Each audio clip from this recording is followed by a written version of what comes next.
Hello, everybody. Untitled here from Kyiv, Ukraine.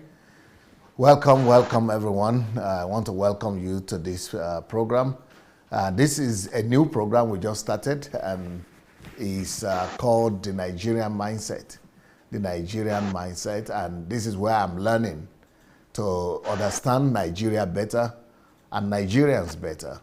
This is where I have one bold Nigerian who comes forward to challenge me and to also query me about my intentions for Nigeria and to also open my eyes to know the things that I needed to know about the country. His name is Israel Balogun, and he's here today ready to take off from where he started and from where he left last time. So I'm calling on Israel Balogun. Israel, it's your time. I'm ready. Good evening, sir. Yes, good evening. I am so happy to be here today, and I want to welcome everyone who is watching this broadcast on the Nigerian mindset. And also, pardon my voice, I lost it for out of the program I had just yesterday. But I will try as much as possible to be audible, and I believe everybody is hearing me. The reason behind this topic is because there are so many bastardized societal values that ensured a progressive and successful society. But those elements, excuse me, those elements that are very important in having a great nation are so bastardized in Nigeria that they are beyond repair. To repair it means that there are still elements, but they are so bastardized that it would take to restart the whole country. It's just to switch off the engine, remove the old engine, and put the new one there before you can have those elements back to the society. These elements are many. I have them even up to 20 on my list, but I pick 5 because of time. 5 that I think I am bringing to DSA and to practically show us. I'm not going to be pleased by hearing that we will do it. No. And I think everyone wants to hear the practical step toward which we are going to restore these fundamental principles and values that can guarantee or that are needed for a working society. So this was the reason why this topic came up. And then one on my list is GSA. Are you aware of a nation you want to change that the act of questioning is dead? Are you aware that the act of questioning in this country you are intending to change is dead? It's not only dead, act of questioning is termed as an act of rebellion. Act of questioning in Nigeria is termed as an act of disobedience. As a matter of fact, loyalty in Nigeria does not have questioning leaders. When you question whoever you call your leader, you are never loyal. And to get to any position in this country, as I'm talking to you, DSA, you must be an individual who does not question whatever a leader is doing. Particularly when you know your aim is to become a governor of a state, you are hoping that you'll be made the president of your fellowship. Let me start from that level. Even in fellowship, on a campus fellowship, when your aim is to, when you are believing that one day you'll be president, one of the way through which you can become president of a campus fellowship is that you must not question leaders. That is, the present president, the present vice president, the present DSCOs. If you want to be anything in Nigeria today, you must be an individual who only take instructions and work with them. Never question idea behind anything. Never question, why do I need to do this? Never ask anybody any question. That is the state where Nigeria is today. And then, obviously, no country progress without this element in functions. Not when I've listened to Act of Questioning on your series. I don't even understand as well that I need to question anything.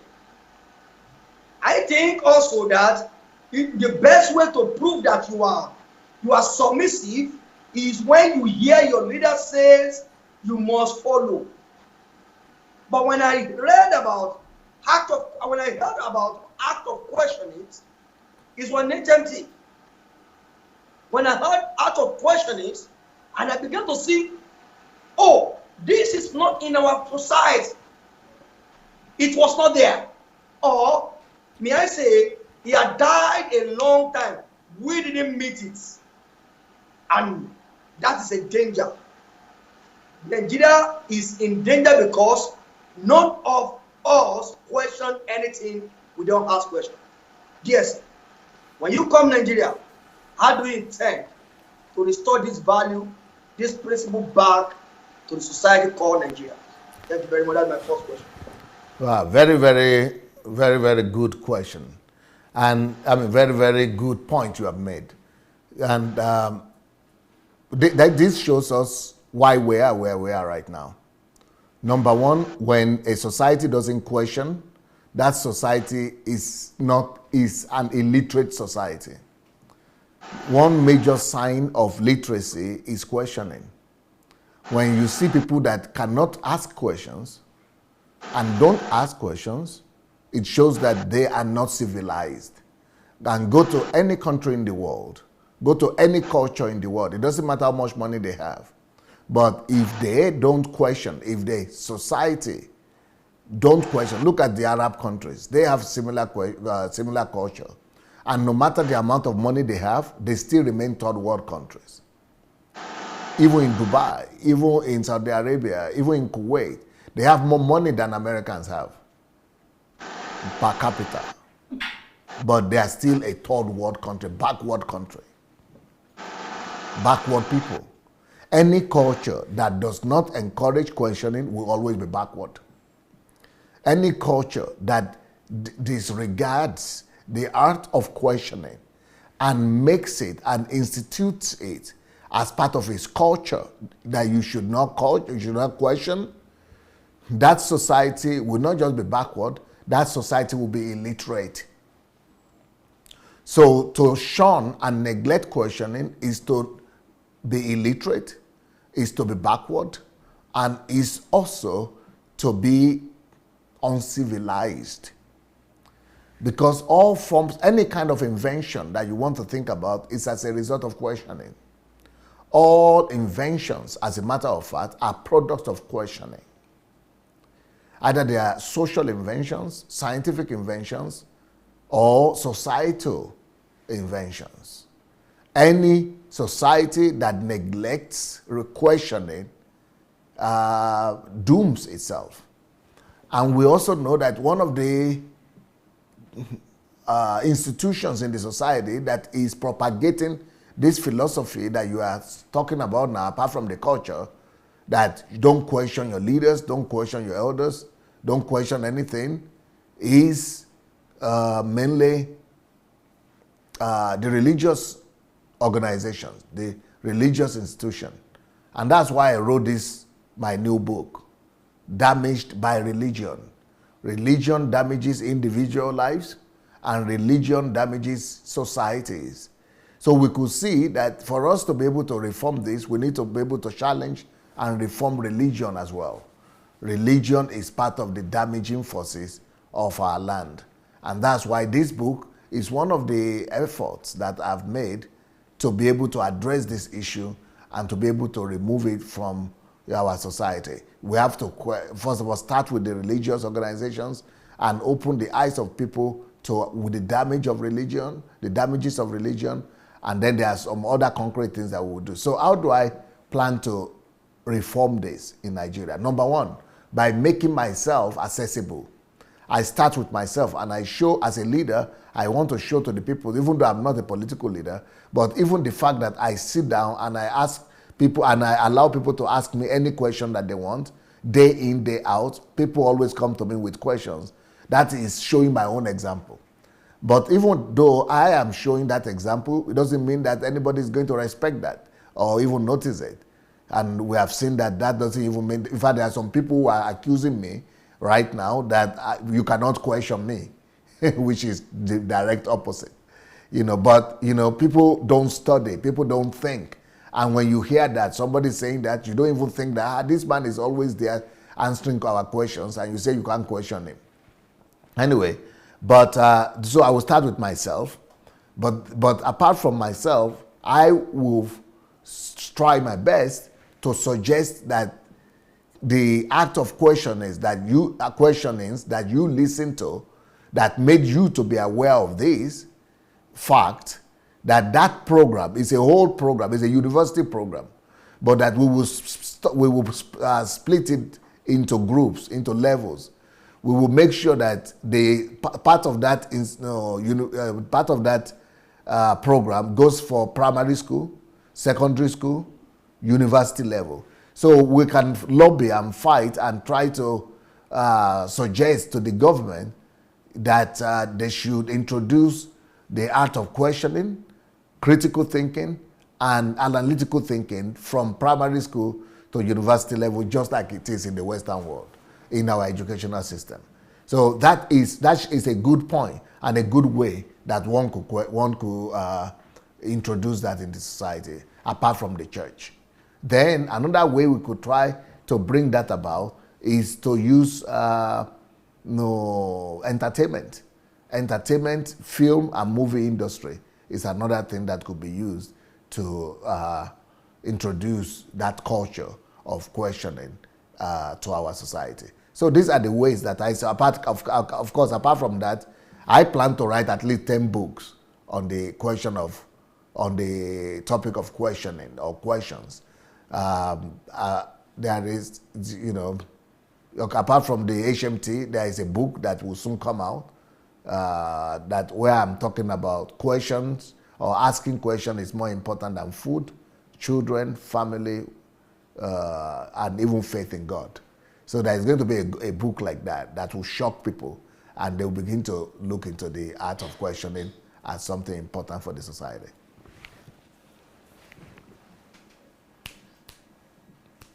Hello? Say that again, please.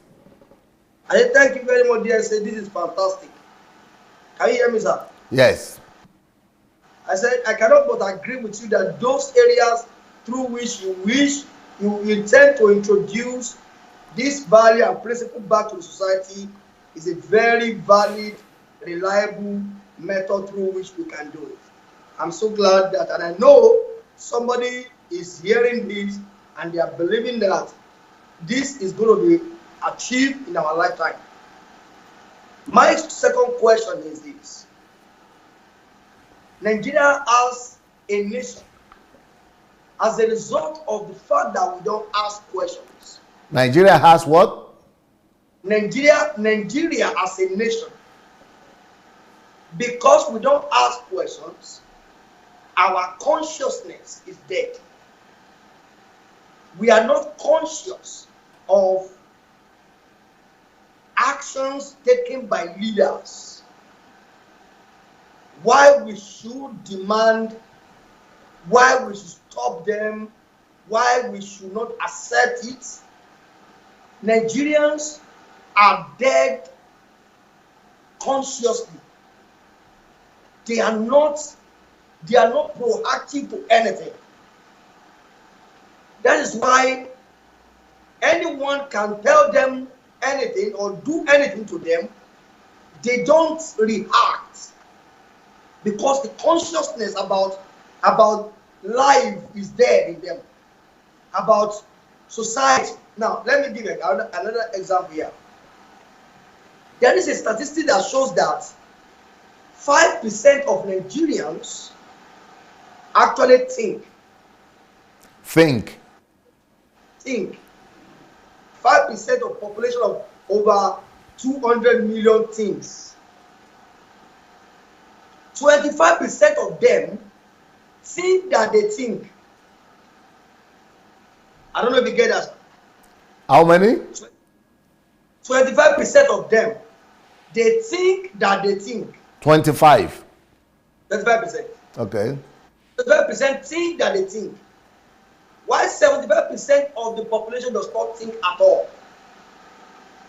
So as a result of that, this happened as a result of not being conscious. We are not conscious. Something has to be done in quickening our consciousness about life, nation, everything. Nigeria has to come. It's like Nigerians are dead. I put it that way. We are all dead.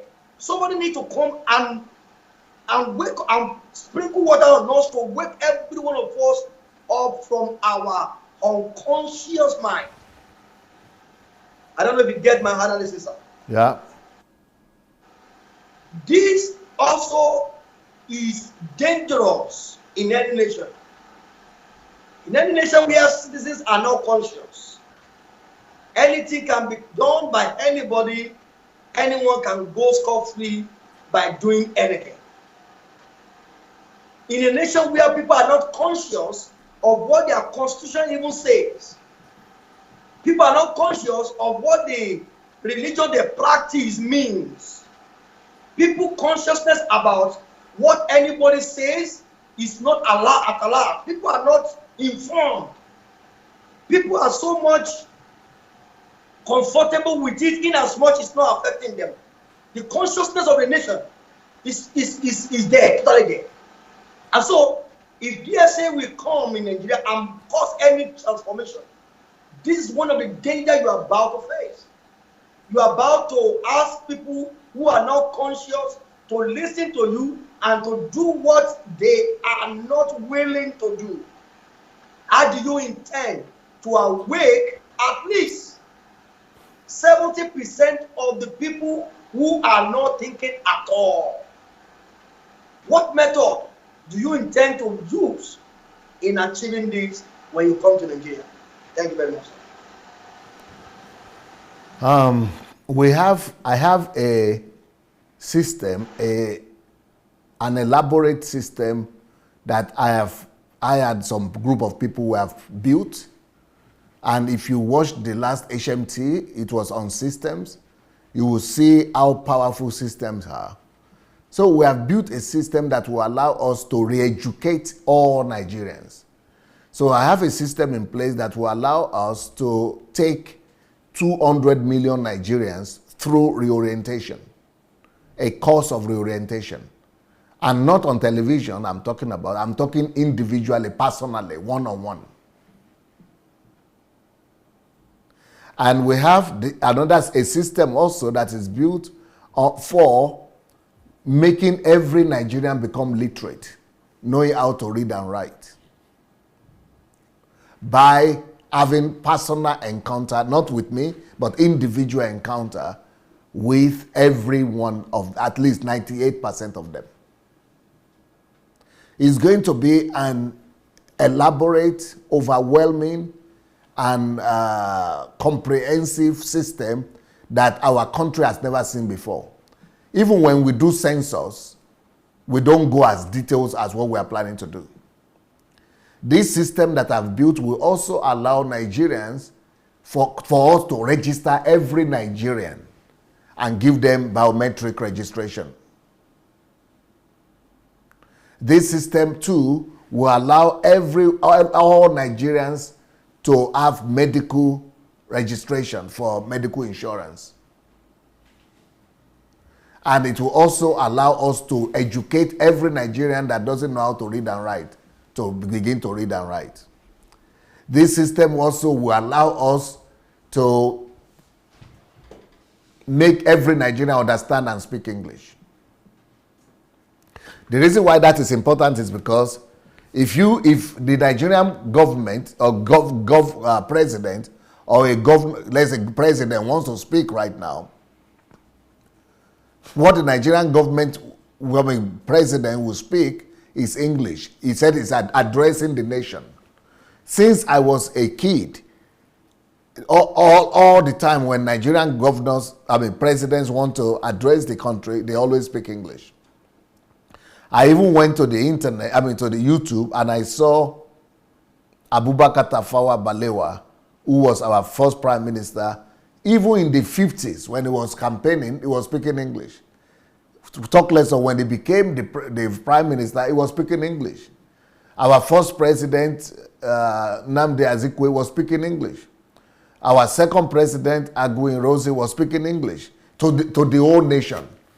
Now, the question is, how many people in Nigeria speaks English, the kind of English that they speak, and we understand as well as they speak? Even what we are doing right now, we think that we are speaking to Nigerians, but that is an illusion. So one thing that I want to change when I get to Nigeria is to break down that illusion that we, the elite, we call ourselves Nigerians.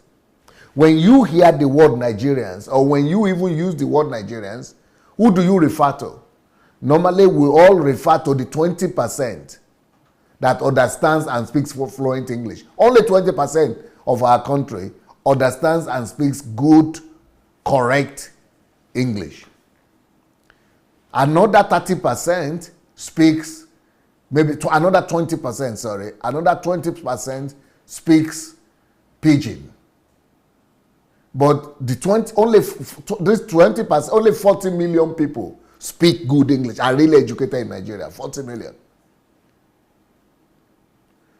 Another 40 million can read and write their Hausa, Yoruba, Igbo, and speak maybe English.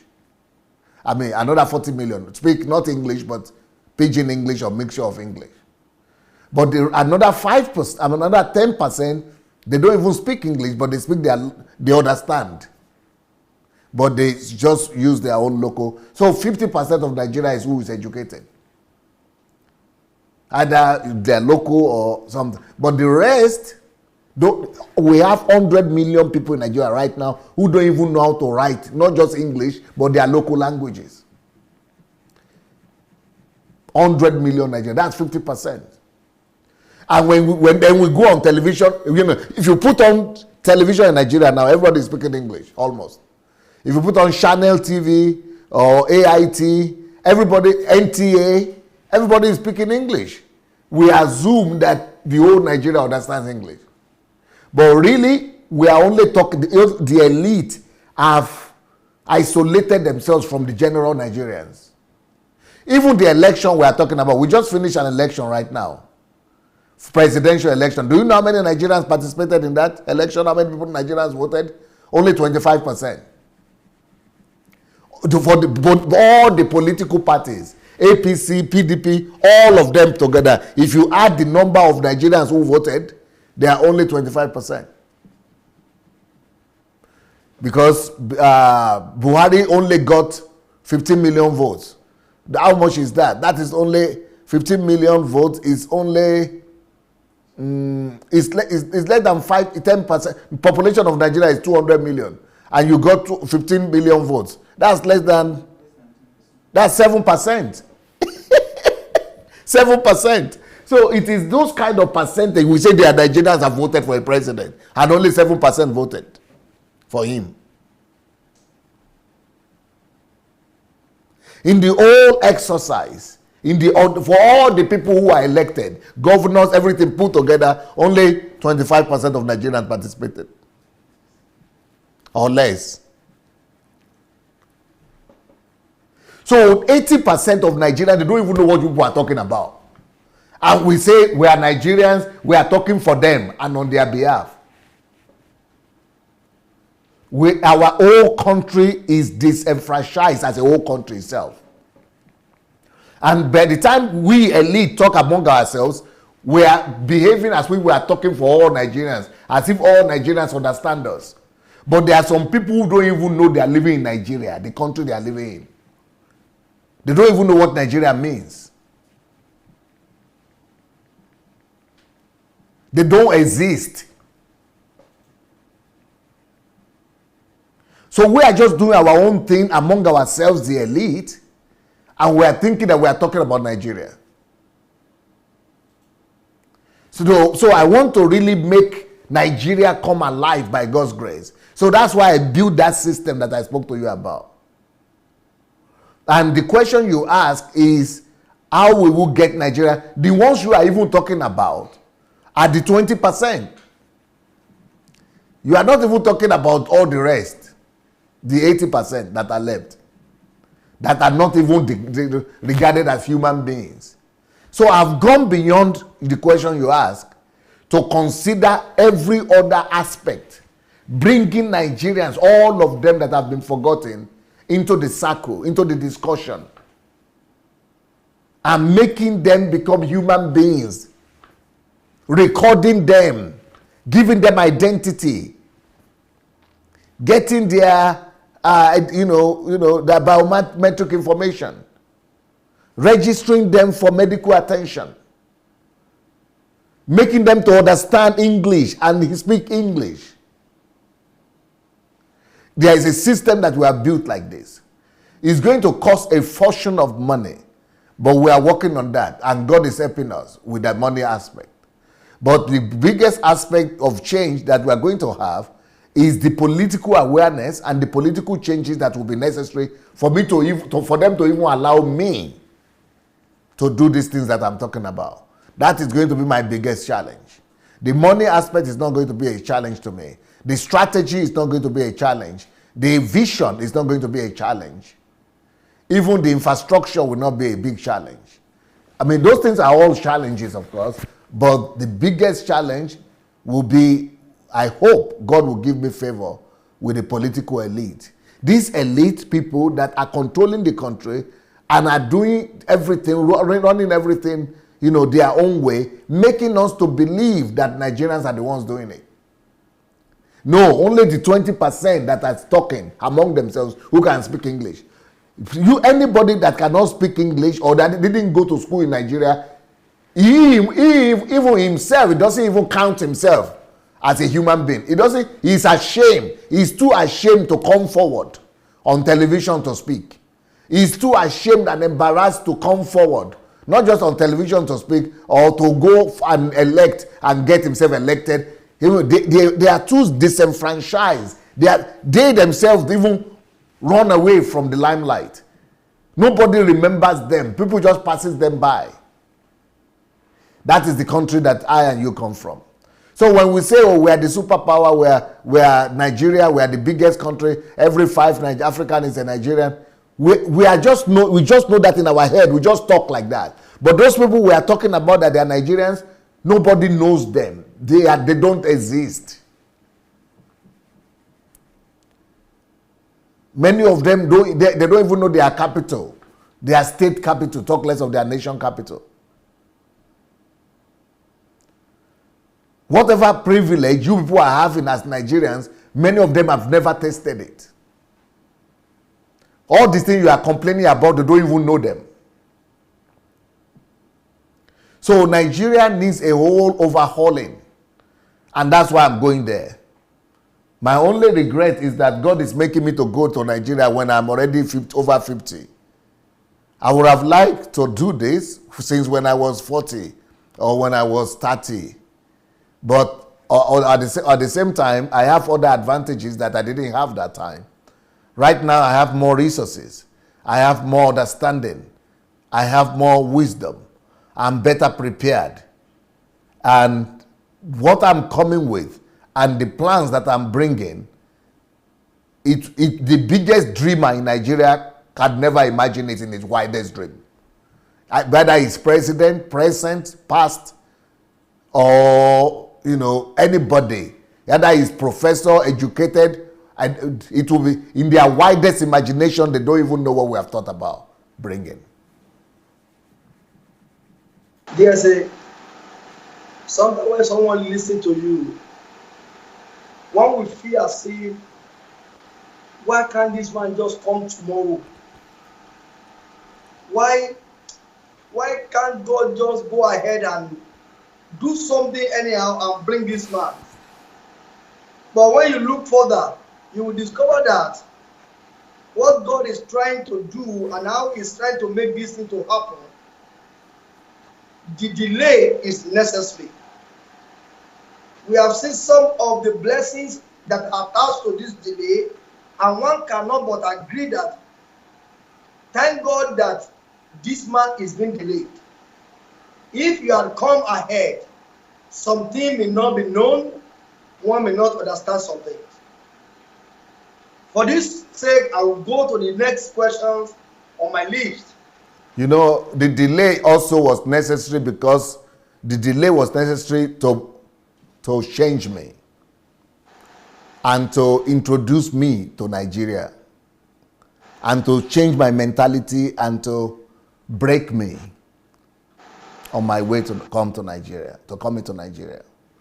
But also, the delay is also necessary so as to prepare Nigeria so that Nigeria will be ready for me. Yeah, I agree. And that was what I feel about this. The third one I want to ask you, sir, is you are coming to a country where fear is the key in the hand of oppressor. I could just say, dear say, welcome to a nation of fearful set of people. Fearful set of people who cannot demand for what is theirs, who cannot demand for their rights, people who are being governed, ruled over, controlled and manipulated by the power of fear. Religious leaders manipulate them with fear of hellfire. They manipulate them with the fear of anger of God. They manipulate them with the fear of touch not the anointed. If you do that, God will strike you down. The religious leader ruled over them using the only weapon. There's only weapon Nigerian leaders are using, and that's the weapon of fear, nothing more. What makes many we want to pay, give seed, give money, do anything is because they said to them, if you don't do this, you will remain poor. And you want to avoid poverty, the fear of poverty make you to pay those things. The fear of death make you to do this. Fear is the weapon. When you go to organization companies, the employers control their workers by the tools of fear. Government make their citizens to be submissive because of the tools of fear. You are coming to a nation where human rights is written on the paper. No law enforcement officers understand what it means to express human rights. Yes, you are coming to a nation, you are coming to deliver people who are living in a perpetual fear. Fear of government, fear of employers, fear of leaders in the church, fear of leaders in the mosque. Children fear their parents. More everyone, even father, control his own house with the weapon of fear. If he's a religious leader, he uses the weapon of the scripture, creating fear in the heart of the children and the wife so that he can rule over them. Church leaders use weapon of fear to manipulate the people. Government use weapon of fear. And if any nation will progress, people must walk in confidence. They must come to the awareness of their rights and they are ready to stand for it, either it will cost them their life or not. If any nation will progress, there will be any changes in any nation, fear must be dealt with. And DSA, number third danger in Nigeria today is that fear is the key in the hand, is one of the key in the hand of manipulators. And if you are coming to Nigeria,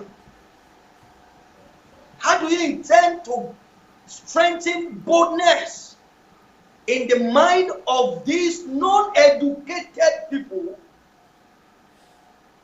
who does not, they are so afraid to the point that if a cockroach should walk at night on their bed, that's a level of fear where this religious leader have told them the meaning of cockroach walking on their bed.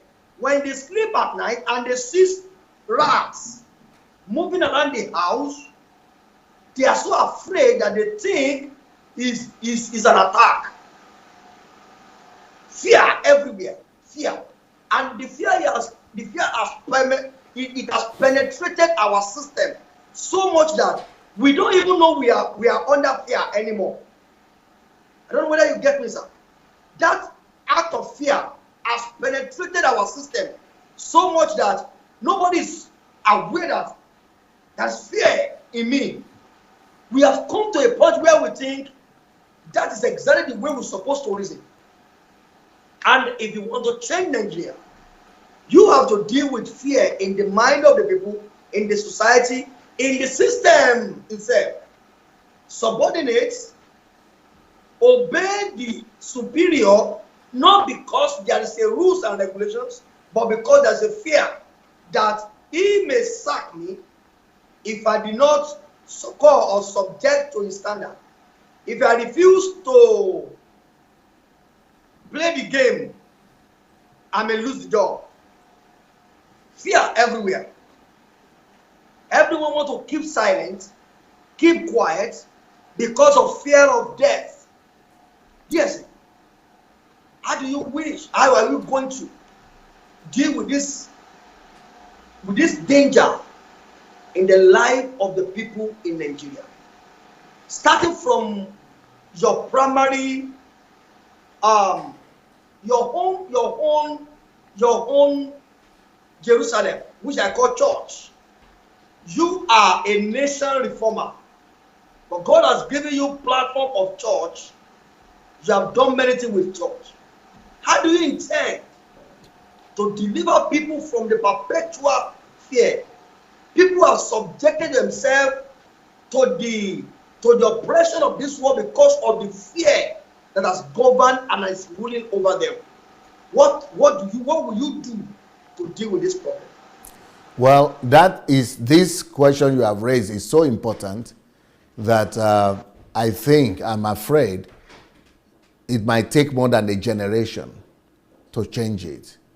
So what I would think is that my own role in this thing will not be to resolve the problem. I will not be able to resolve the problem totally in my lifetime. But my own role will be to trigger the movement for change and reformation in uprooting the spirit of fear from our society. It's not going to happen in one generation. It might not happen in 2 generations. But if we could trigger and give emotion to the uprootment of it, at least something will begin to take place. And then it's going to spread from one level to another level. But when it comes to the church, which is my constituency, like you said, it is going to be very difficult to deny the fact that I've started to work on this. And now that you have spoken about the spirit of fear, I think it will be proper for me and appropriate to now give justification to why I do some things the way I do them. You remember when I started to call out the names of the GOs, the pastors, and the big ministers in Nigeria, one of the main reasons why I started to do that, even though a lot of people started to hate me, dislike me, and basically fight me because of it, but they don't know what I'm after. It is because I am aware that it is fear that those people are using to hold people down. That is the main reason why I came out to mention names, to challenge the Jews, because they are regarded as gods. And I needed to touch the gods in the eye, in the nose. I needed to hold on to the nose of their gods and shake it like this, so that they see that their gods and their orishas and their idols, somebody is bastardizing them, and their gods are helpless, and their gods have not been able to stop me, and their gods have not been able to use their power to stop me. That way, other people are witnessing it. Even the people who are attacking me, even the people who are saying, I am the Antichrist, I am bad, I am evil, they themselves are being blessed by what I do, without even them knowing. Because one day they will wake up and be aware that, nothing happened to this man now. Even though they themselves are still afraid, but by the time they begin to say that, the guy still come calling, and other people now are coming out to call names and challenge these people, and nobody is dying. No evil is happening to any one of them. They themselves, they are getting freer, little by little, even if they don't notice it. Freedom is coming to them. They might still be hating me, but somewhere in their subconscious mind, they are aware that nothing will happen, nothing happened. They are now beginning to know that, so this man of God, this Geo is ordinary man, you mean nothing will happen? They started getting more freedom. Now they are no more afraid of missing church. Now they are no more afraid of doing something without consulting the Jews. Now they are no more afraid of the fact that, the man is too powerful, God will see me in secret. Anything I think, the man will know. No, the man couldn't do anything against somebody who is pointing an accusing finger in his eye, and who is, who is challenging him, who is calling all kinds of names. God couldn't do anything. It's letting people to know that nobody should frighten them, that nobody should use fear to dominate them, that that there is no reason to fear any man.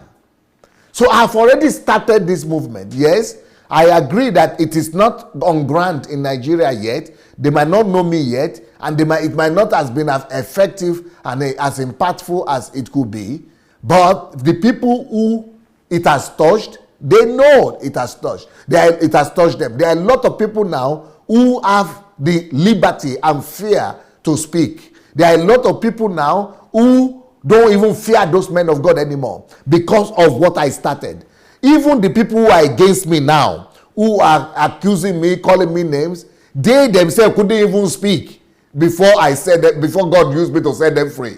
So now, but a lot of things, even some people now will not take their tithe to church because they have lost the spirit of fear. So that is one of the main reasons why people say, why are you showing their videos? I said I will show them. I am not saying this thing in secret.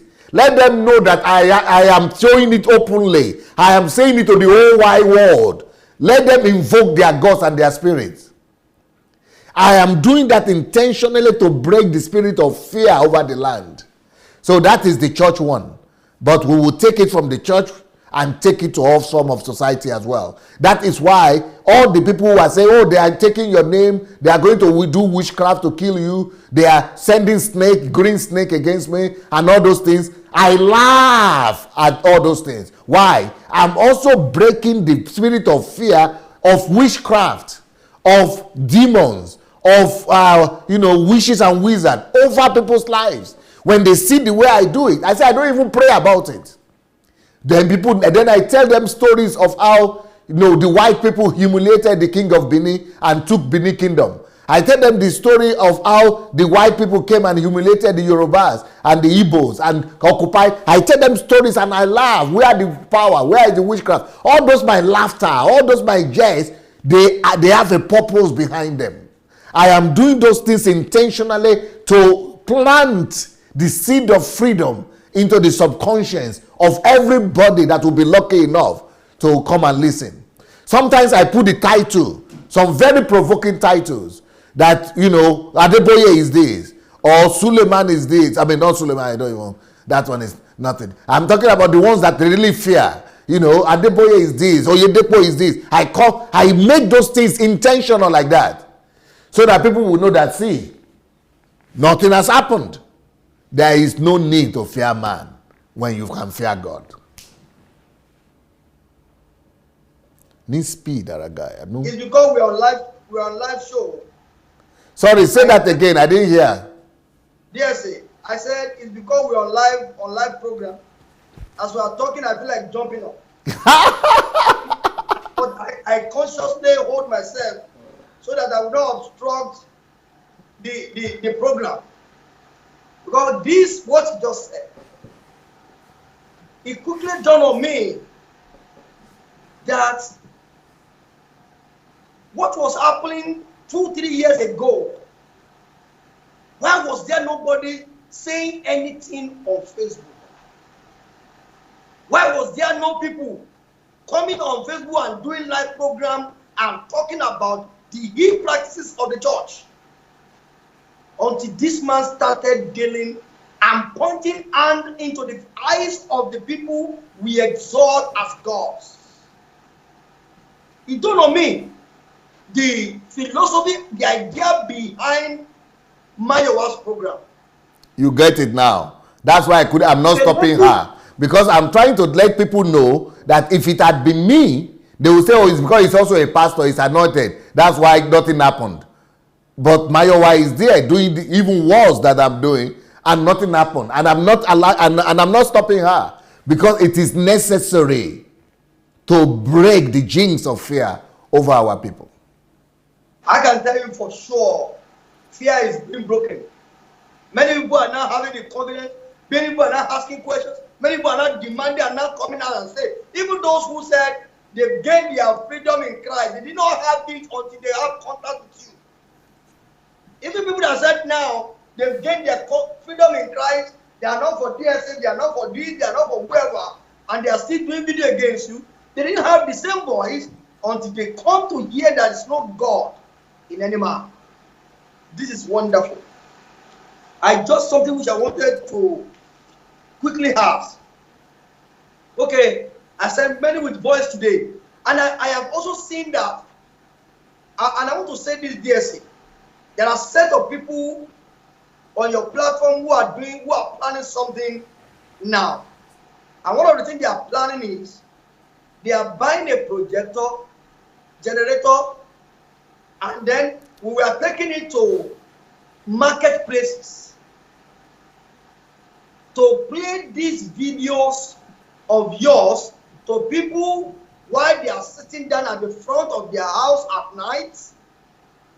And one of the messages in which they want us to take first and foremost is message about secretisms, how to know your pastor is a psychopath. Those messages that bring the man of God down to his knee and make everyone to see that he's not God. This man is a man like you. When this kind of a thing can spread around and many people can hear it, I think Nigeria is about to be liberated from fear. And I'm so confident that you have really answered this question very well. Thank you very much, DSA. This one I'm going to talk about is the second to most powerful danger you are about to face when you come. And I said, is there a weapon in the hand of any opposition is propaganda? If propaganda, okay, you are in court in Ukraine. I'm a what? Because I said you are in court in Ukraine. Yes. Because of propaganda, because of yes. rumor, because of yes. many people are saying. Yes. And then the propaganda does not, it has a lot of uproar, a lot of affair. Many people believe it. But their hope is still better when you face propaganda with Nigerians. Yes, hear me well. In Nigeria today, I can wake up tomorrow and tell you that DSA is a ritualist. Let me give you an example. A lady who attends Lautech. Who attends where? Lautech. Ladoke Akintola University. Okay. Lautech. She composed a message in her room when Ebola outbreak was in Nigeria. She composed a message that take bath with salt. She was joking that the Ministry of Health Organization have said that all Nigerians should bathe with salt. She was only joking. She was only doing prank. She copied it and put it in a group. Sir, do you know that churches announce it? Parents call their children to bathe with it. People are bathing everywhere. With salt? With salt. In order to prevent Ebola outbreak from touching them. Because their level of reasoning, mental development of Nigerians is so low. So propaganda is very easy. Yeah, I heard, I myself got a video of Joshua Iginla said, I have slept with, is it 30 or 300 members of my church? And that it is proven that 10 of them, is it 10 or 30 of them are pregnant for me? And that he thinks he is thinking that this is Nigeria. He doesn't know that if you sleep with members of your church, you are going to jail. If there is a proof, you know, if there is a proof, you are going to be in prison. Talk less of 30 and 10 pregnant. I mean, they don't even. And then yesterday, I got a message from another person in South Africa. This thing, what he said, has gone to South Africa. People say, this Sunday, Adelaja, you are following. Is he not the one that impregnated 10 members of his church? Forget. Or 20 or 30 members of his church. So, you know, I said, even in South Africa is saying that, whereas you know that even in South Africa, I mean, maybe it's the same thing like out Nigeria. No order, no law. But in Europe, if you do that, you are in jail forever. Yes, I see one of the sides of that example of how powerful propaganda will be, and then how prepared are you for them?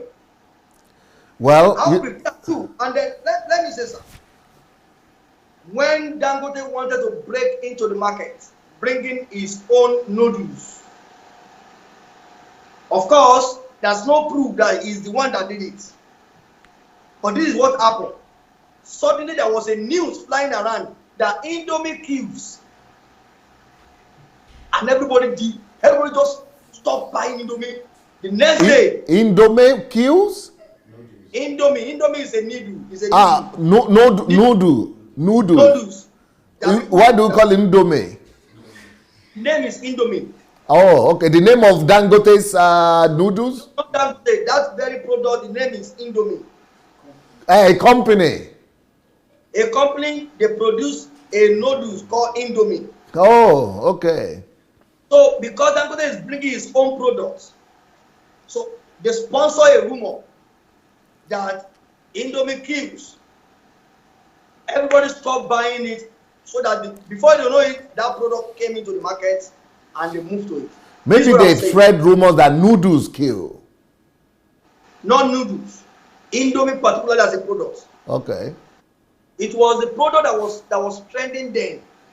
But somebody want to bring another product of the same goods.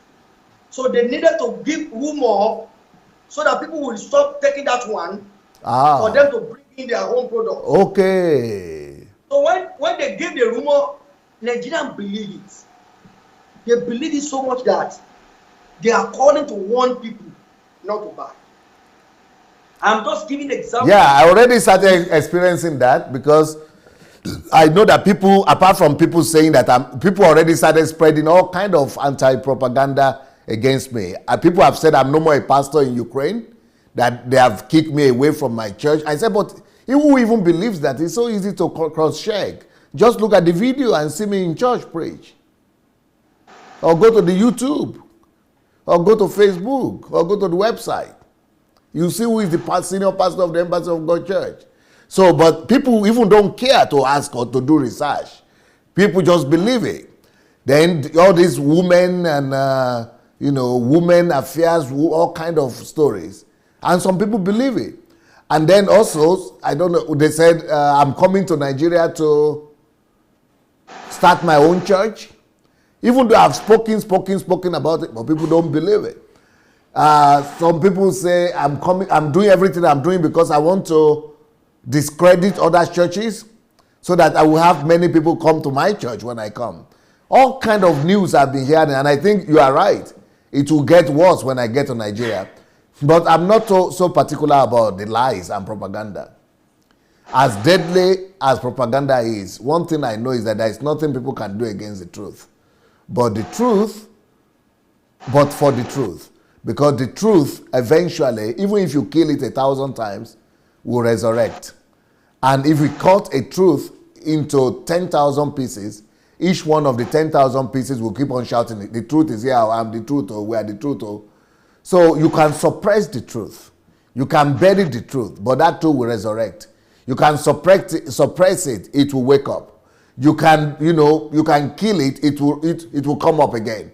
There is nothing you can do against the truth. So I am not afraid about the forces of propaganda, because they will die off, nobody will remember them, and I am doing a lot of other things that are based on the truth that are going to outlive me, so that even when I'm not here, my voice will keep on speaking into generations to come. Thank you very much, DSA. And I come to the last dangerous things that you may not know about all in Nigeria. You may think Nigeria are religious, but I want to tell you that the level of religiosity you think, sir, is worse than you can imagine. You remember this when you come, and I hope the day you cite it, that you never knew that Nigeria are this religious. I will remind you that I told you that Nigeria are not just religion. Religion has penetrated our system. Here is another book who is saying damaged by religion. I've not read it, but my total agreement with that statement is this: Nigeria didn't come to this point without the effective contributions of religiosity of the people. In fact, religion performed a very important role in destroying Nigeria and Nigerians. Nigerians became religion, they destroyed their country themselves. I want to tell you the level of religion here, and I'm not talking about Christianity alone, sir. I'm talking about every religion they can imagine. In Nigeria today, problem that people face is believed to be caused by God, and only God can solve it. Here you are releasing a book very soon who says questioning is more important than wife, husband, family, even believe in God. Are you joking with Nigerians? Such a book will be, somebody will take it to the pulpit and preach it and tear it on the pulpit. Somebody will place it on the altar and they will curse the author. That is the level in which religion has destroyed us. Religion is so much powerful in Nigeria that it's better to turn laboratory to fellowship center for secondary school students. If you go to public school, students are mandated to participate in prayer every Friday. They call it fellowship or something. But if you call them to say there will be experiments after school or something like this, they are not. It is not important. Religion has eaten to the point that Nigerians will rather lie to their bosses, escape from their offices, abandon their job just for them to attend a revival. Nigeria and religion, we are 7 and 8. As a matter of fact, I want to say we are interwoven. We are like this. And then when you come and you are bringing this new teaching, you have not even come, you already been named Antichrist. And there are so many Bible to prove that the end time sign is that some people will come, they will tell us that don't depend on God, leave God, do this. They will say you are that. Europeans are the ones sponsoring you to come and bring down religion in Africa so that Antichrist can take over. Religion has damaged Nigeria. This book must be sold to Nigerians alone. Religion has damaged Nigeria totally. I'm not talking about Christian alone. I'm even talking about even the name it. Is it Muslim? Is it traditionalist? Religion that we practice in Nigeria has damaged us to the point that we don't understand what it means to live. We only believe that problem come through God and only God can solve it. Good governor is given by God and only God can remove anybody from position. I believe God can do all this, but we don't have understanding. Religion has told us that God does not have a role to play. Man. That man doesn't have a role? Man does not have a role to play in making anything to happen. When you talk about, you know what they say, because before you respond, because this is very, and I want to be very, very explicit on this. I want to explain how you intend to help Nigerians out of this, out of this coven, out of this impediment that is already laid on us. When you heard HMT that talk about system, and you begin to speak about system is more powerful than prayer. One brother called me. He said that your mentor has lost it totally. Hey! He said, why would a man say that system is powerful, it will overtake prayer? I did not have the strength to argue with him. I always okay, no problem. Yeah, but that gave me the understanding that even one man said, well, you said that man is a pastor. Why would a pastor change his name to doctor and remove pastor? I said, how does pastor must come with names? Is being called pastor an appendix? That's the level of religion that Nigerians have found themselves. And to God who made me, I'm telling you this, if you come to Nigeria with your teachings, even the expected people that you think that they should understand you will be the one to stone you. Are you prepared? How prepared are you, dear say, to face this level of degradation of religion, this level of bastardizing of mind of people through religion, this level of damaged? If there's any other word with damage, apart from damage, I would love to eat. And I'm begging anyone who is reading this book, who is hearing us, who has the capacity to buy this book for anyone in Nigeria that is your family, your friend. I would rather want us to buy this particular book, particularly those we know that are religion attached. If there's any other name to use for damage by religion, we should use it for Nigeria. Religion is my fifth question and most dangerous weapon that you are about to face, I don't know how prepared and how ready you are to face this thing. Since I know personally your life is not important to you anymore, if you need to die for the cause of this assignment, you are ready. But we need you alive. That is important. We need you alive so that you can achieve this thing in your lifetime. And I say, these 5 dangerous things are the weapon in the hand of the enemy they were going to use to confront and to fight you. One of them is religion. And this religion has the capacity to truncate everything, no matter what we present to them. Let me tell you this.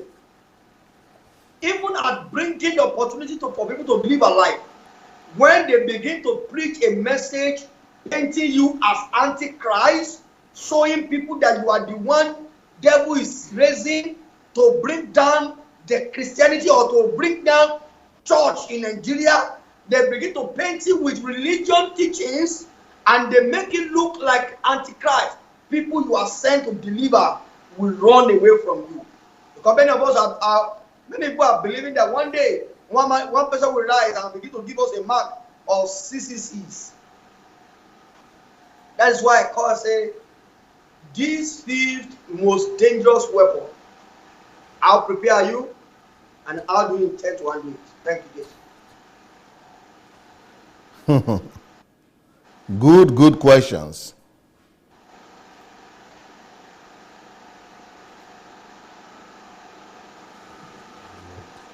There is a man that is called Voltaire. Voltaire is a Frenchman that gave his life to destroy the impact of religion, the grip and the stronghold of religion over Europe. And that led to what is called the Enlightenment in Europe, which also led to Industrial Revolution. I have said it many times that even though I'm a pastor, but one of my assignments is to go to Africa and be the Voltaire of Nigeria and the Voltaire of Africa. Because somebody has to give their lives to destroy the stronghold of religion and superstition before a nation could arise, before civilization and advancement could come. Let me give you one of the words of Voltaire and what he was able to attain in Europe. He said, and I quote, "Opinions rule the world, but in the long run, it is the philosophers, the creators of opinions, the philosophers who shape opinion." This was at the time when religion was ruling the world. He made it his target to change that order from religion, superstition ruling the world, to make sure that opinions, values, philosophies rule the world. And that he, like a philosopher like himself, will shape and create opinions. So what he did is that he decided to create alternative opinions, philosophies, to replace superstition and religion. And he, as a result, he gave birth to so many people, so many other philosophers and writers who started bringing up opinions that displaced and overthrew superstition and religion in Europe. That's why up to today, religion is no more a stronghold. It's no more having the stronghold over Europe. But there's a lot of things I could say about Voltaire. But let me give you my quotation about this. And one of this quotation, I formulated it when I realized that I'm going to Africa and this is going to be my biggest fight. the fight against superstitions, and the fight against religion. So this is my first book against religion, Damaged by Religion. I'm going to write many other books about and against superstitions as well. But let me give you my quotation about this task and this challenge that you have just given me. I wrote this down in 2015 when I knew God is sending me back to Africa. Let me read it out. Until Africa undergoes renaissance, like in Italy, reformation, like in Germany, and Voltaire, Africa has to experience Voltaire and undergo the pain of Voltaire, as in France. Only then would we begin to think as the people of civilized world. Otherwise, we will ever remain the dark continent that we are known to be today. Sunday Adelaja.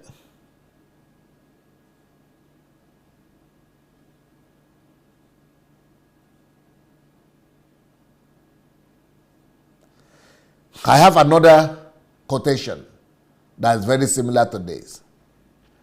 It's also, I formed this in 2016. Like in Europe, we must declare war against superstitions, intolerance, miracle craze mentality, and idol worshipping of men. We must teach our people in Africa to live by cause and effect rather than by hope for miraculous interventions. Sunday Adelaja. What I'm trying to say here is that the key to overcoming religiosity and superstition are a few things. One, we must experience a renaissance, an enlightenment of our own. What that conjures is that we must uproot ruthlessly, passionately,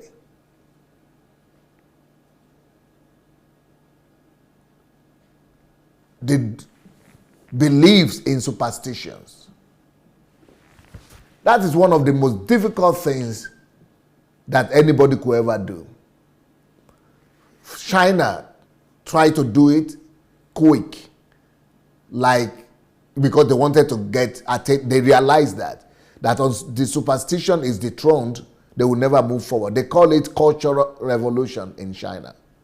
That led to the death of 200 million people. They were just killing them. If you will not believe, if you will not reject superstitions or your belief, your religion, they wanted to wipe out religion altogether. That is too radical. We cannot do that. I would rather choose the way of Voltaire. They tried to do the same thing in Cambodia. And out of a country of about 80 million, 70 million, they killed, I think, about half of the population just to get rid of superstition. This is for you to know how bad and how powerful superstition could be. Same thing happened in North Korea. Similar thing happened in Cuba. Same thing happened in Russia. The superstition is the religion and superstition, they are the most horrible enemies of progress.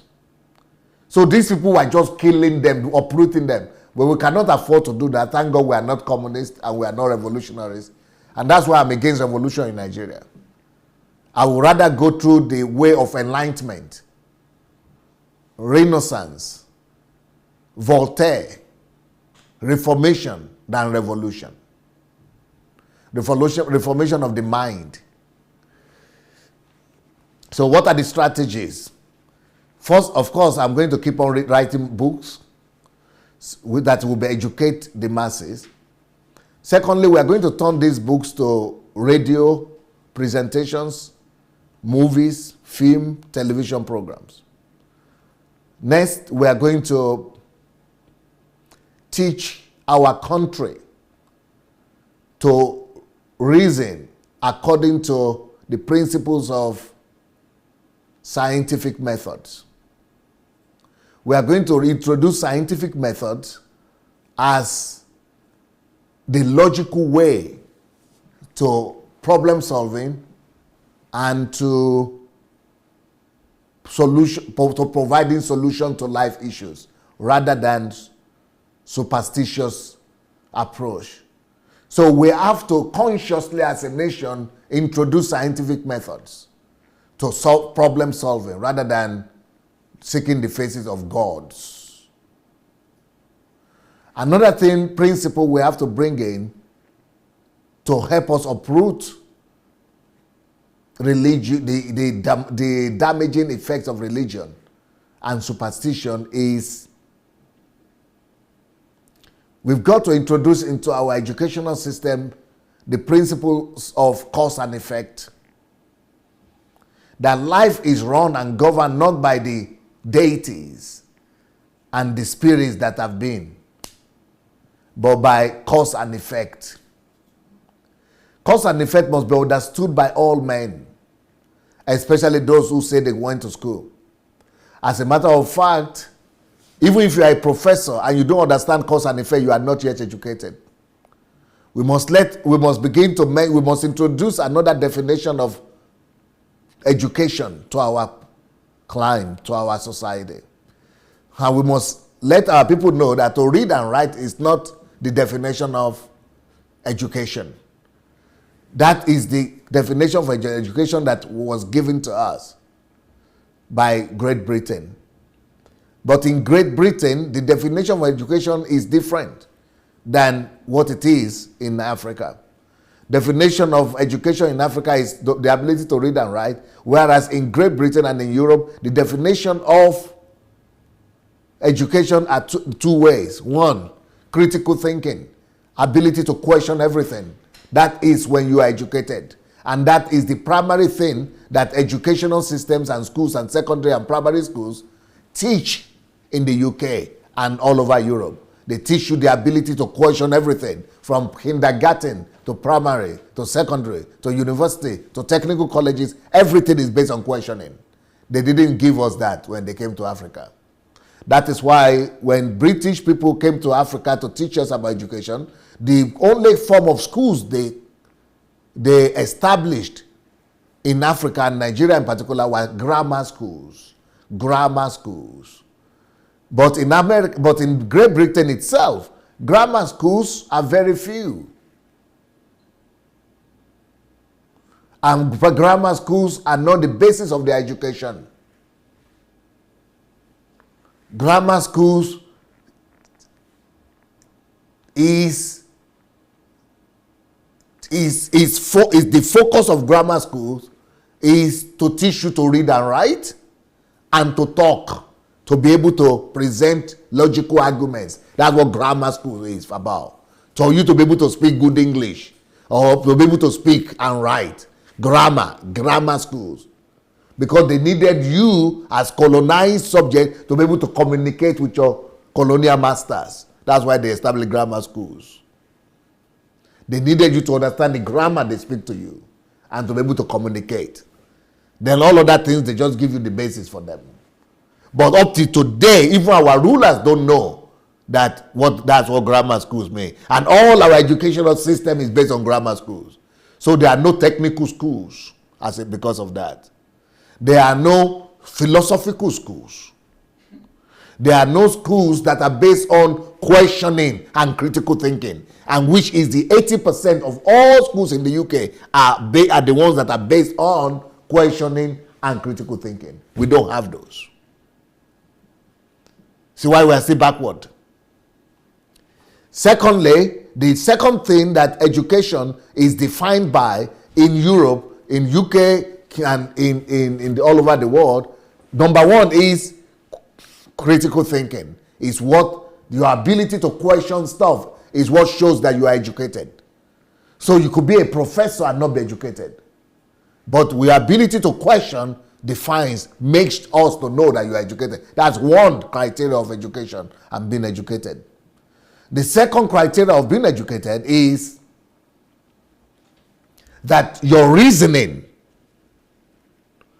your faculty, your thinking faculty should be hinged on one law, the law of cause and effect. The whole of Western civilization is based on this. This is the whole origin and essence of education in the West. That everybody knows that if there is a cause, if there is anything happening, if there is an effect, if there is anything happening anywhere, know that there must be a cause to that thing. And the cause in that thing could be discovered through questioning, not through looking for God's explanation, not through praying, not through libations, not through incantations, not through sacrifice, and not through the calling on the name of God or prayer. That is the whole essence of education in the West. If there is anything happening that is an effect, there is a cause that you are able to discover. And the way to discover it is through questioning. That's why those two elements are the basis of education. Questioning and cause and effect. Anything you see in life, there is a reason for it. And that reason is under your power to discover. You can discover it through questioning. And if you cannot discover it through questioning, use scientific method. That's why you need physics, mathematics to keep on questioning. And use physics to provide the answer. Mathematics to provide the answer. That is the whole essence of education. But the education that we have added over to us in Africa is about grammar. It's not based on cause and effect and questioning. So nobody is educated in Africa almost. So these things must be thoroughly changed. And that's why I will not be ashamed to say I will voluntarily be the or one of the troublemakers, even if I'm going to have to call myself the Voltaire of Africa. But we must bring about that change. Because what we are talking about right now is pertaining to worldviews. All those things you have described is called worldview. And it means that we are defined by them. Worldview is how you look at life. It's what defines and interprets the world for you. And the worldview that we have right now is paganistic worldview. And that's because we were never given education.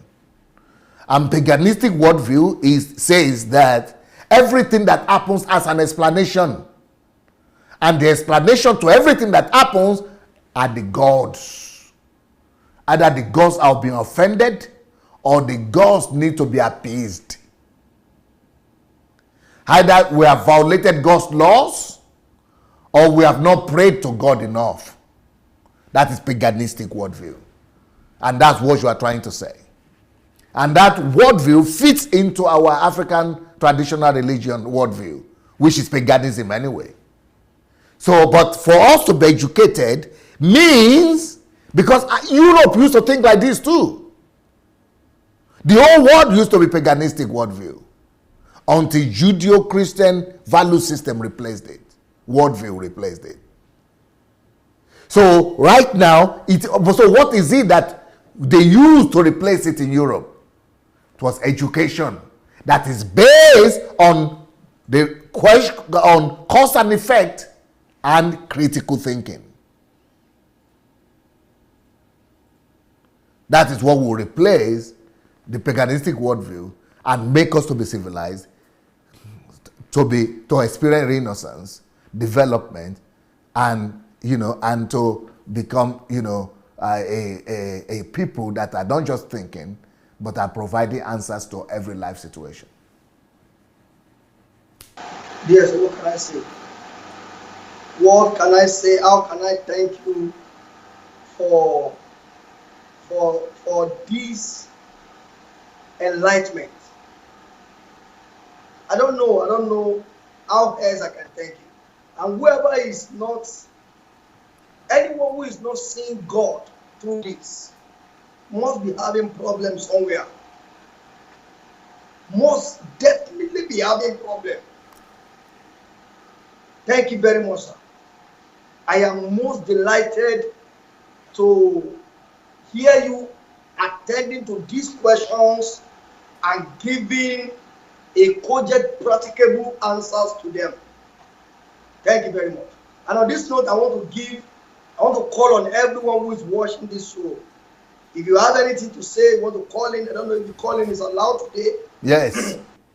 If you want to call in, ask more questions, or want to get clarifications, or you think there is a way in which you want to confirm all what they have said, you are allowed to call in this time.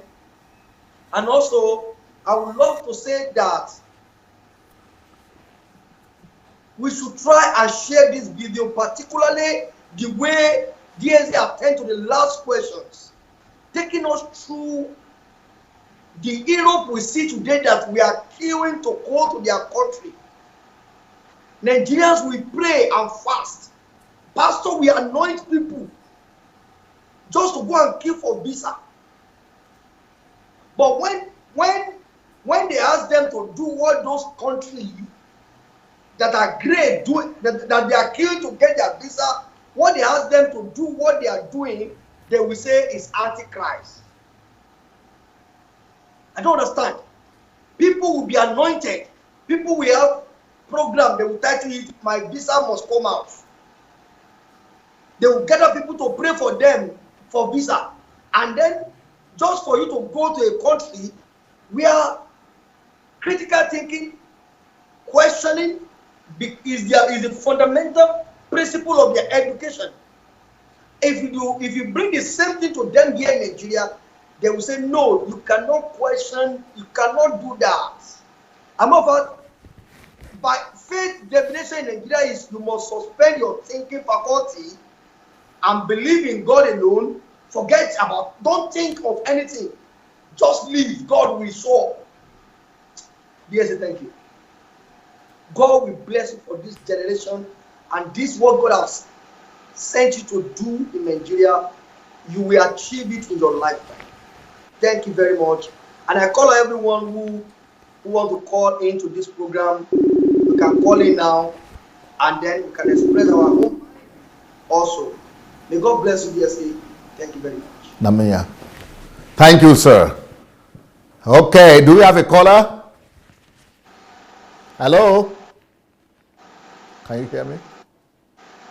Samuel from Luxembourg, please. Hello, who is calling, please? Yes, hello. Yes, can you put off your telephone or put off your... Yeah, I'm reducing the voice now. Hello. Yes, please put off your... Yeah, okay, good. We hear you now. Hello? Did we lose you? I can hear you. Okay, I hear you now. Who is talking from where? Yes, this is Brother Samuel from Luxembourg. Yes, sir. We are hearing your contribution today, Samuel. From Luxembourg, Brother Sunday. I'm hearing you, sir. Yes, thank you very much, sir. I'm enjoying the discussion. Okay.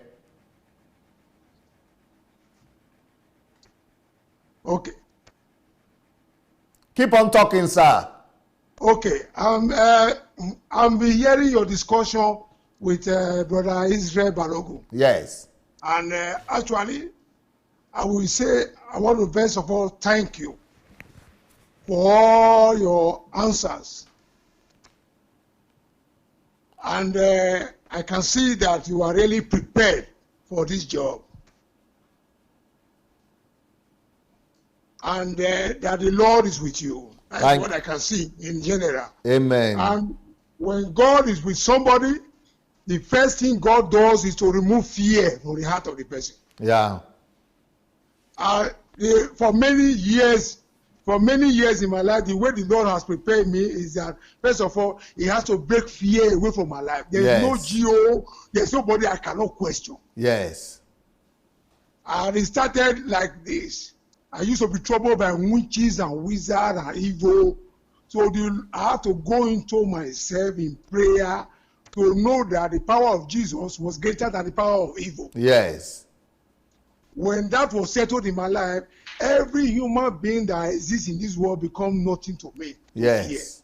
Yes. And I discovered that that is your life. That is your life. Yes, sir. And based on that, you can survive anything in the world. Yes. Because heavenly protection is more than earthly protection.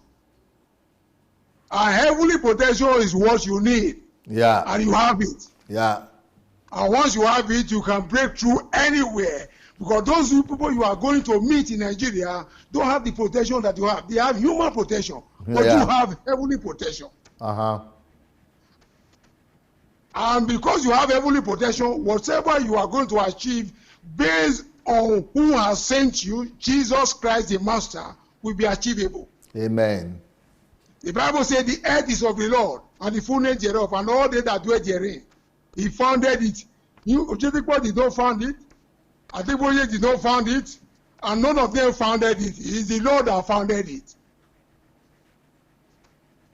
And it's very clear to me that this journey is already successful. Amen. Amen. I saw it through the HMT, the training. I'll follow all the trainings. I'll be listening to all the systems, how they function, how they operate, and all your plans. And one thing that's really baffled me was this. I saw one of your programs where you have Brother Kumuji, who was there in that program when you were presenting about 300 leaders. Yes. All these things. And I saw him clapping his hand, but he has never been able to do that in Nigeria. He said he's only as a GO of his own church. Yeah. And we were expecting that such kind of a thing, he should be one of the pillars that you can even stand on. For him to already started building such kind of a thing that he has seen working. People who are drug addicts, were being converted. You can see the gospel in reality. You can see it. Yeah. But it's not happening in Nigeria. And all of us who have this mind that we want Nigeria to be the way Europe is, or better than America, as you have said, have the heart of prayer that is going to be successful. Amen. It's going to be successful. Amen. It's going to be successful. Brother Sunday, it's going to be successful. Amen. If God is with you, and every one of us who also have this God, we have to stand with you. Some of us have to stand with you in prayer. Some of you have to stand with you academically. Some of you have to stand with you business-wise. We have to use all the amenities that's available. They are hidden people that the Lord has prepared. Yes. All over the world for this purpose. Right. Nigerians that are truly born and filled with the Holy Ghost, they are prepared. They are hidden vessels. Every one of us are listening to you, and we are getting the conviction, and all the fears are being broken down. GOs are human beings, and when God is not with you, you are nothing. So I'm so grateful for all these things that you are about to do. And I, as a person, will also take the side of prayer. That's my own side I believe I will take. Thank you, sir. To stand with you in prayer. Everybody has his own assignment. I believe my own assignment will be prayer. So that's what I specialize in. That's what I have been built by God with. So that's where I stand. If I pray, heaven will answer. And I stand there. And evil is not a challenge to me. They are under my feet. So thank you. I'm very grateful. Thank you, Pastor. Thank you so much, my son. Thank you so much. Blessings. All right. For those people who still want to call to the program, the way to do it is the normal way we normally do it. Go to Facebook Messenger. And when you get there, look for Move Agents. It's one word, Move Agents. Then you will see Madik in front of it. Move Agents Madik. Then write to us that you want to call or contribute. Move Agents Madik. Write that you would like to contribute, or you want to just comment. So we are waiting for you. Hello? Hello, DSC. Yes, sir. Is that Charles? Yeah, how is Canada? Oh, Canada is great. And you? Well, you know, this guy is really bringing up issues from Nigeria. In fact, I want everyone on the platform, please hit the like button for. Hello, something is wrong with your line, Please, if you. We can't hear you well. How about now? Yeah, it's better now. I said this Yes, guy. please, I want I said everyone on the this platform. guy Israel Yeah. is really coming up I with want issues everyone for on the me. platform. Everyone on the platform should please hit the like button for Brother Israel. He's doing Yeah. an excellent job. Yeah. Excellent job. Yeah. Yes. And I spoke to him after the last program, and I wrote a comment.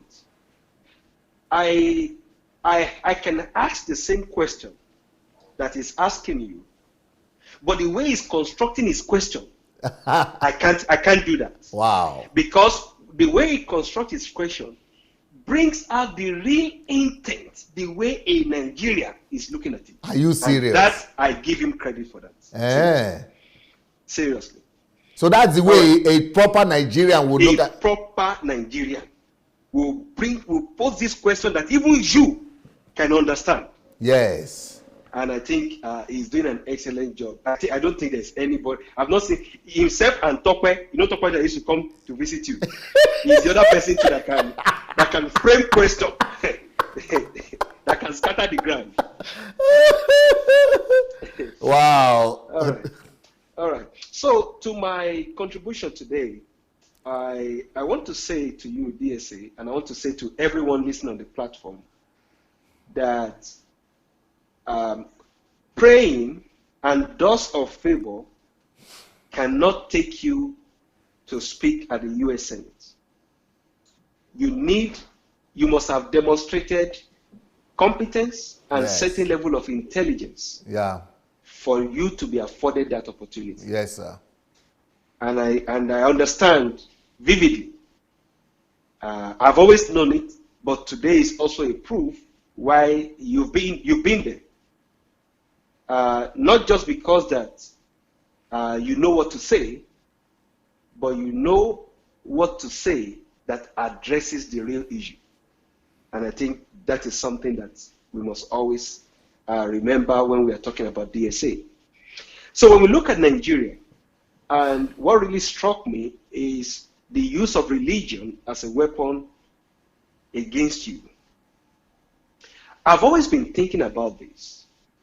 And one of the things that gives me joy, or that gives me a kind of hope, is that we have lots of Muslims in Nigeria. And why I have hope on them is if the Christians will reject the message, it is even easier for you to convert a Muslim than to convert an unbelieving believer that attend all these our churches. This man, you don't even know what you are saying, though. And you are going to provoke me to say something right now that I never intended to say to the public. Now, let me tell you this. There are some things I could already do for Nigeria right now that I cannot even get anybody to listen to me. Even though I support them, but I used to be, VP used to call himself my mentee. He used to call my his mentor. But because he went into politics and he got elected so that people would not say I'm looking for favor, I stopped calling him. I even cut relationships with him personally, because I also needed to speak the truth. So I speak the truth. But I've also, but with the ideas, when I have ideas to solve Nigeria problem, I send to them, to his team, to him. But either they are too timid, or they don't believe in it, or I don't even know what's happening to them. But just of recent, there is a Muslim senator from Nigeria who went to Europe, somewhere in England, and the person he was visiting, he saw my book, Money Won't Make You Rich, in the house of this person he was visiting. So he took it to his hotel that he must read this book. After reading the book, the next day he came back and said, this book, I'm not going to give it to you. I'm taking it to Nigeria with me. He said, you can buy your own copy now. They said, no, I'm taking it, so I don't know when I'm going to find it. He said, who is this guy? Are you sure he's a Nigerian? I said, but see the name. The name is Adelaja. He said, but this is a northerner, Muslim. They said, I never heard about this man before. And he said, are you sure he's a Nigerian? But they said he's written there, he's a Nigerian now. I said, but I never heard about him before. How can a Nigerian write this kind of book? And he is a senator. He has been there for, 19 years? Wow. And he's been in the Senate, one position or the other, in the parliament, in the National Assembly, for about 19 Wow. years. And he said, I can't believe this is a Nigerian. So he said, I'm taking this book to Nigeria. I must, in fact, he called his governor and said, Governor, there is a Nigerian. He said, in fact, he was telling the owner of that subject, please, how can I speak to this author, to this man? So the brother who he was visiting knows that you can get the essay by writing to my Facebook Messenger. So he quickly wrote and said, DSA, please, I have an urgent matter. Please call me back. So I said, what is this urgent matter this guy has? So I said, okay. So I decided to call him. Focus. So I decided to call him back. He said, "This, I have somebody here now from the National Assembly who said he must speak to the author of this book. So, and that he wants to take the book to his governor." So he spoke to me.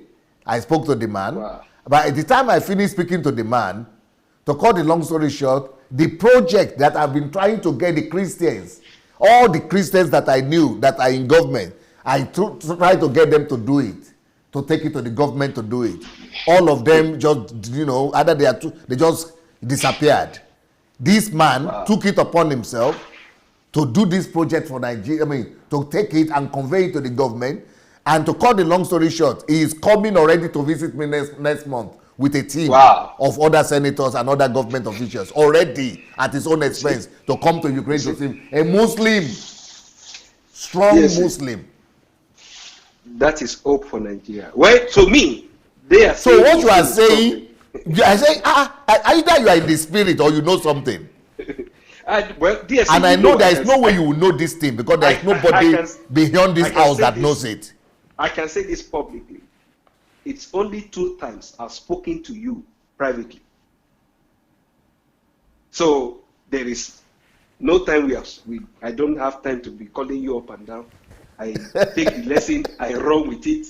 So it's because that when you really understand and you are flowing with what God is doing, you get to know things even sometimes ahead of time. Can I tell you a secret, sir? A month ago, I just realized why you did the topics, how your pastor is brainwashing you. This and the God of Mammon. It's just a month. See, when you taught it, we all had it because we understood English. We got what you are saying. But a month ago, I saw the reason behind it. And it was from study that I discovered. Okay, this is why DSA had to do this. So that is just the secret behind understanding the move of God and understanding people. So, and why I have hope is the same reason you have just said, because you will find they will be more receptive to this. And when the Southerners or the Christians say, hey, this thing is working, they've embraced it, they will not say, hey, no. Shebi is from here. Don't worry. I have hope in what God can do and not man. Because the people that have the opportunity today are not making use of it. And though we know that some people are on the extreme, those Boko Haram, they are extremists. Don't call them Muslims. They are extremists. But the true Muslims in Nigeria, they are going to get this message. They are going to embrace it if the sons of the kingdom will reject it. Wow. That I am sure of. The second thing I want to mention is the educational system, which you just explained, the grammar school. I was shocked when my 8-year-old child was learning data analysis in school. And I'm using data analysis to make money. And I was beginning to wonder that 8-year-old data analysis. 8-year-old. 8-year-old. And I'm beginning to think that all these things these people are doing, it took me in secondary school before I could understand. So anyone that has been educated just only in Nigeria and thinking that if they really know, they need to re-examine themselves. The third point is when we look at Nigeria as a case study, and fear factor from here, fear factor from there. It is only through knowledge. In fact, what you said today, that you are converting the books to media and all this is, I don't think I've heard it from you before, but I somehow knew that there's going to be like television station, radio station, everything. All this program you are doing, is just for diasporans now. Yes. It's going to be a broadcast to Nigeria. Beautiful. The people will be enjoying it. Yes. Some of those 4 hours will be broken down, repackaged, and people will be hearing comments. They will hear what they said. Well, even the people that are against it today, their voice will still sound in Nigeria. Yes. Hear what they said. Yes. Because that is what all these programs are for. And Yeah. they are your property. I can't come to you and say, oh, I called on your program. Please, can you remove my voice? Did I beg you to call? I didn't beg you to call now. It's you that call. If you come to my house, it's the chair I have that you sit down on. You won't bring your own chair. Or rearrange my seat and say, no, I don't like the way you position. No, you can't do that. And you see, one of the last point I want to touch on is you talk about the government addressing Nigerians in English. People will be saying Buhari is not eloquent. Tell the man to speak in Hausa. Yes. DSA. You know, I used to pride, living in Canada, lived in UK for a while. You want to pride yourself the way you speak English. You go to offices, you try to remove your African accent, you do all these stuff. I lost respect for English. The 2 times I've been to China, I met multimillionaires and they hired graduates that studied in Canada, that studied English, masters in English, to be interpreters to them. And I asked one of them, why don't you even make attempts? He said, when I can pay someone, it's easier. He said, do I always come to America? He said, I don't need to speak English. Wow. And that day, I made up my mind that this is a borrowed language. I will never judge anyone. That is the day I repented for making fun of our past president's wife, Jonathan's wife. Yes. Everybody said, that was the day I repented. I said, Lord, you have to forgive me. I also make fun because this woman was not eloquent. If I had spoken to her in Igbo or Cross River, wherever she's from, she must have been very eloquent. Yes. And that is also something that needs to change in Nigeria. They must address Nigeria by 3 main languages. Yeah. Or the language will be brought, for example, Buhari now will be speaking, and the transmission in Igbo land will be converting it to Igbo, to Hausa, Yoruba to Yoruba at the same time. Yes. And everybody gets the message. But can you believe it? They are, all of us, even go to shush any Nigerian television, everything is just English. And they think they are talking to Nigerians. Yeah. It's borrowed. And we pride ourselves on this borrowed language. But 80% of Nigerians don't even understand what they are saying. Yeah. Yeah. Yeah, absolutely. So, these are the reasons I called today DSA. I want to thank Brother Israel again for the wonderful job he's doing. Beautiful contributions, God bless you, Charles. You are in the spirit, always. All right. Thank you so much. Blessings. Beautiful, beautiful. I'm sure we have more callers, right? So, this is my latest book, everyone. Damaged by Religion. All of us have been damaged one way or the other by the religion. When you read this book, you will see yourself in it. You will say, so even me, I did. You will be surprised that, you may have also become a victim of religion. Now, wow. And then there is a path to healing there. You'll be able to feel, get deliverance from religion and religious domination. And you'll be able to renew your mind, and you'll be able to, to set other people free as well. And, so this book, one of the most important books for Africans and for Black people, for you to love God and have personal relationship with God without being religious. Our people cannot understand that. Hello? DSA. Hello, who is speaking, please? It's Chioma Para. Right, Chioma. Nice to hear your voice today. It's been a long time, isn't it? Right. I've been listening and I've been watching. I love what you and Israel Balogun is doing, honestly, the Nigerian mindset. Thank you very much, sir, for what you are doing and what Israel is doing and how he's telling you the mindset of Nigerian. It's so It's horrible, honestly. They are kind of mindset, what they believe in, and how religion has messed up Nigerians' mind. How it has really made them to live in fear. You know, recently my brother came back from Nigeria, and then he was telling me about there's something I wrote on Facebook concerning the pastors, and what I have an uncle who is a bishop, and he called me up and was like, Choma, stop doing that. Why are you calling names of pastors? There's something Israel said. What you are doing, even what you say, when he asked you question about the fear, you've taken away fear from the life of people by listening to you. Listening to you has taken away fear from my life. I don't even care. I don't care about what people are saying. You watching your program, listening to you has given me a mindset. And what you are doing is already giving mindset to people. People are work in progress. They are working on people. Fear is being taken away in their life. A lot are going on in their life. I'm telling you the truth. So my brother was like, oh, why are you doing that? They say you should stop it. If you come to Nigeria, they will kill you. I said, I'm not afraid. I find my purpose. I want to be a part of change in Nigeria. What they're doing is not right. DSA, you are taking away fear in the life of people. With what you are doing, you have taught people that you fear only God. You don't fear man. And because you fear God, you are protected. They can do nothing. I can't wait to see you go to Nigeria. Honestly, I'm so excited that it's happening very soon. It will happen in our lifetime. It is not yet too late for you at your age, going to 50, and God has prepared you to go to Nigeria.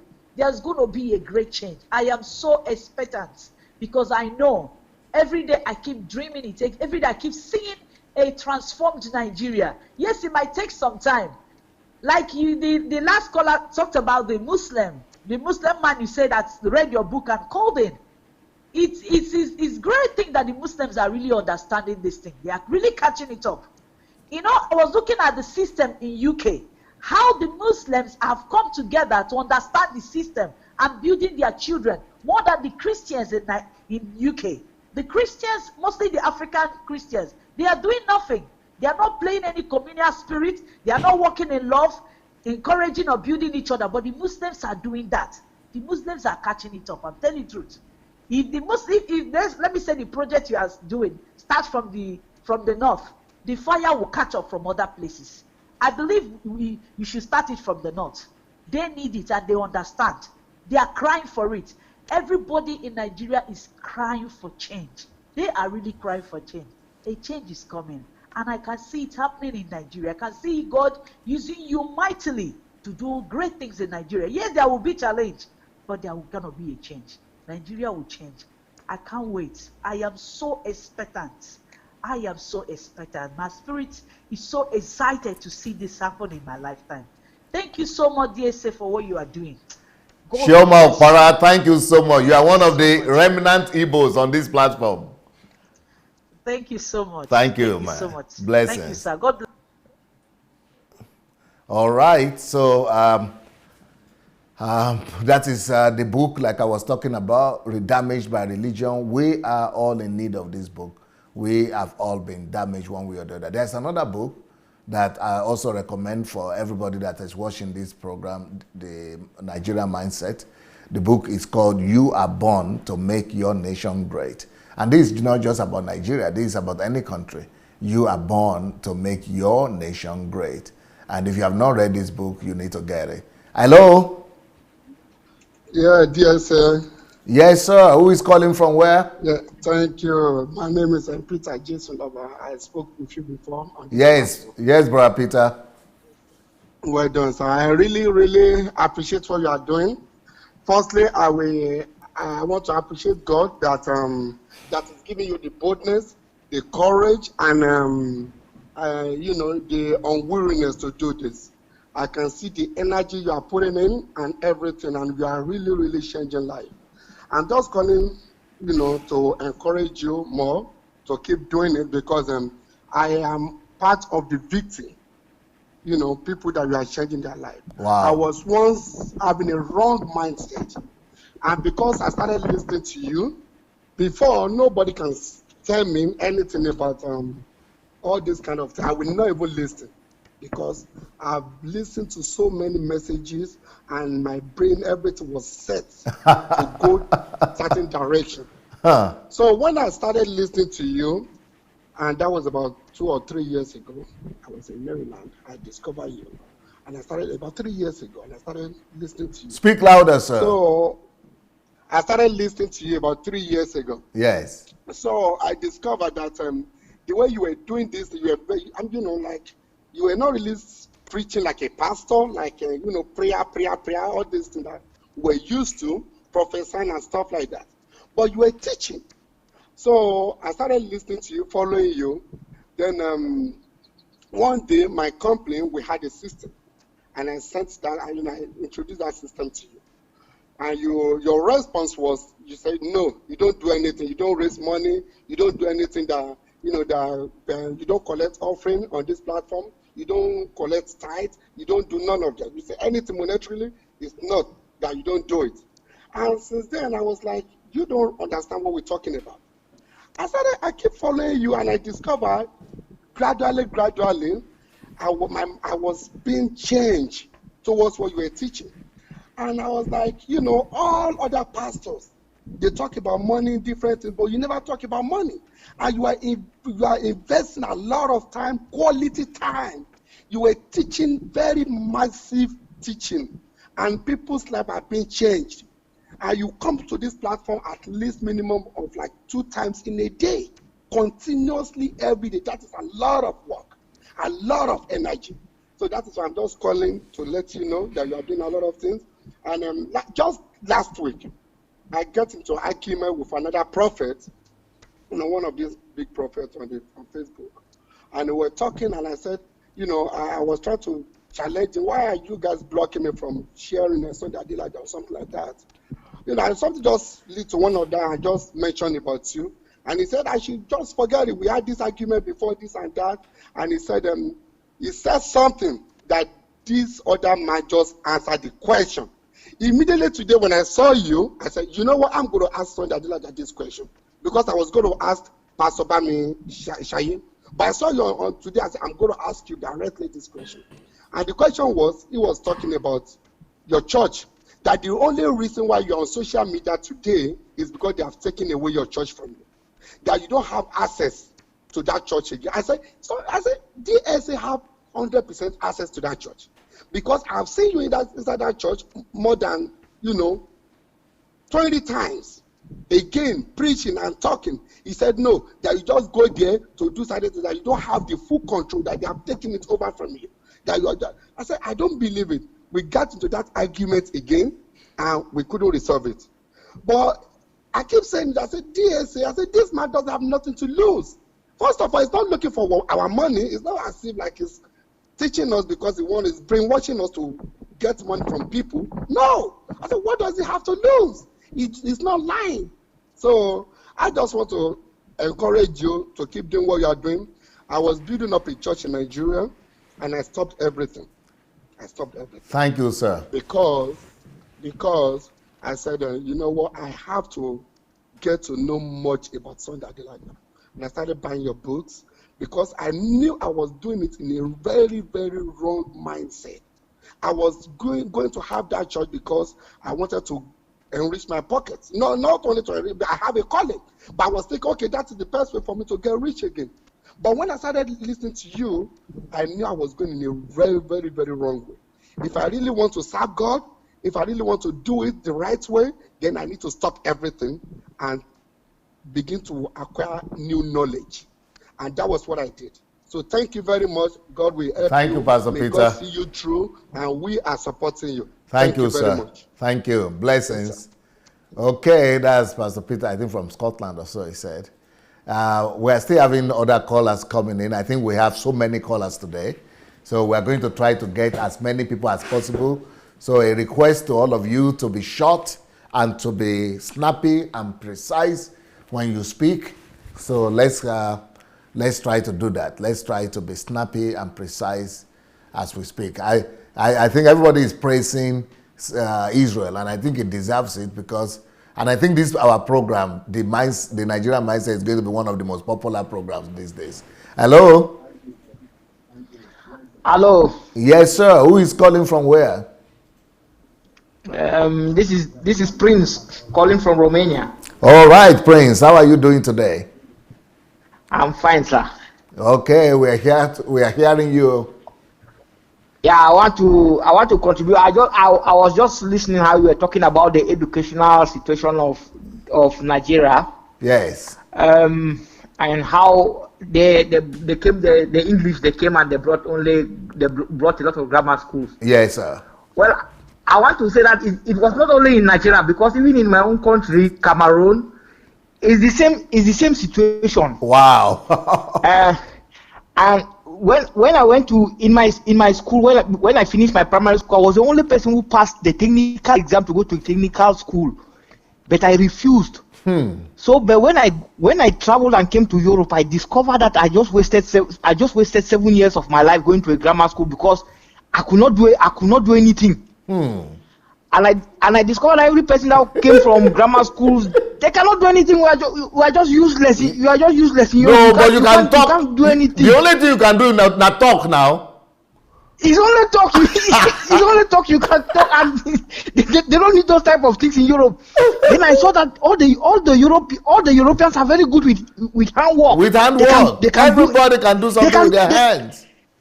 Yes, they can do everything. So, and in my region, we have just one technical school. They used to call it Ombe. My God! Every person in Cameroon will know that school, Ombe. But if you go there now, it's dilapidated. Wow! Nobody goes to that school. Everybody is wanting to go to grammar school, but they don't know. People don't know that when you finish from a grammar school, there's nothing you can do. You can't do anything. You can't do anything. So I think what you are planning to do is a very good thing. I think it's very good for the whole of Africa. Okay. Not only for Nigeria, but the whole of Africa. We need that change. Amen. And then the second transformation that we need is our mindset. Yes. Because we African people, we are just too religious. We are just too religious. We don't want to think all the time. You talk to African people about anything, all we say is, well, God is going to do it. God is going to do it. So sometimes I used to just sit and ask myself, when is God going to do it? But I begin to find out that God has already done all he's supposed to do. Yeah. And he has left the rest for man. He has given the earth for man. Yep. Man is supposed to take control of the earth. So I'm very happy with what you are doing, sir, and I think it's going to benefit Africa a lot. Thank you, sir. It's going to benefit Africa a lot. Thank you so much, Prince. Blessings. Okay, you are welcome, sir. Yeah. Okay, so very good, very snappy, concrete. Let's go and get other guys that are having that want to call. Damaged by religion. Religion is a big problem that we all have to tackle. And of course, all of us have to take responsibility for our countries, just like I'm trying to do. That's why I wrote the second book. You are born to make your nation great. You are born to make your nation great. Hello? Good evening, sir. Good evening, sir. Can you please speak louder? Who is calling from where? Is Udo on the line, sir? Udo, yes. How are you, Udo? I'm fine, sir. Uday. Sorry, I call you Uday. You are doing a great job, sir. Thank you. And many thanks to Israel Balogun. Israel Balogun he knows Nigerians very well. Yes, he's on ground. He understands the system very, very well. Yes. You know, when you say people, we don't ask questions, and because we don't ask questions, we don't even expect an answer. There's only one question. When you ask, you now expect. You need to speak louder a bit, oh. Okay, I said we don't ask questions. Yes. Can you hear me? Yeah. Yes, we don't ask questions. So if we don't ask, how do you expect an answer? That's our problem. Yeah. I'll tell you, these people they are benefiting from the system. All these things we are pointing out that we want to correct, those pulpit mafians, they are benefiting from it. Yes. Yes, I'll give you a good example. A container will load and fall at $30 bridge. Once the container fall, the container will kill people, and the following week the same thing will repeat itself again. rather than addressing this issue, because safety measures have been compromised, nobody asked question. But do you know what happened on Sunday? Somebody will now be on the pulpit telling you that, don't you see that container fell and killed so many people? Don't you know that God has been so faithful to you? You are not among those that lost their life. Wow. Can't you? You know, God has been so faithful to you. Container fell down there, kill people. You are now among the dead. Come and give God a special offering. Wow. People will not. Out of another man's tragedy. Out of another man's tragedy, as if God derived joy in killing his creature. So instead of these people to to ask questions, why did this thing happen so period, and within a space of time it happened again? Because nobody got punished when it happened the first time. Yes. Nobody got punished. Nobody will be punished when it happened again. And these are critical questions people are supposed to be asking. When this thing happened now, there should be a solution to it. But yes. People are now capitalizing on that to preach on the pulpit that you did not die. So come and give God a special offering. That is how we debase as a nation. Now you talk about education. This education, our educational quality of our education started going down the moment these people. Hello, sir. Yeah, please be snappy, be faster and short. We have about over 10 more people waiting. Okay, no, I'm going to be brief. Some of these things now started when these people came into operation. Late 80s, 90s, the quality of instructor from our educational system has gone down, has gone far below. And still on the far below it has gone. Do you know that parents, both on both sides of the religion, still had to go and pay invigilators, bribe them for them to pass their word in examination? And when somebody passed through that system, if the foundation, which is the means of entry into tertiary institution, is going to be faulty, what will be the outcome of it? It's the same problem. Hello, sir. Yeah, we got you. So people are not talking about this, and because we don't ask questions, because the moment we start asking questions, we will demand an answer. And these people that are benefiting from this system now, they don't want Nigerians to get liberated. They don't want Nigerians to get enlightened. That's a problem. And the major problem you are going to face in Nigeria will be the people you are speaking for, not those that the ones that enslave them.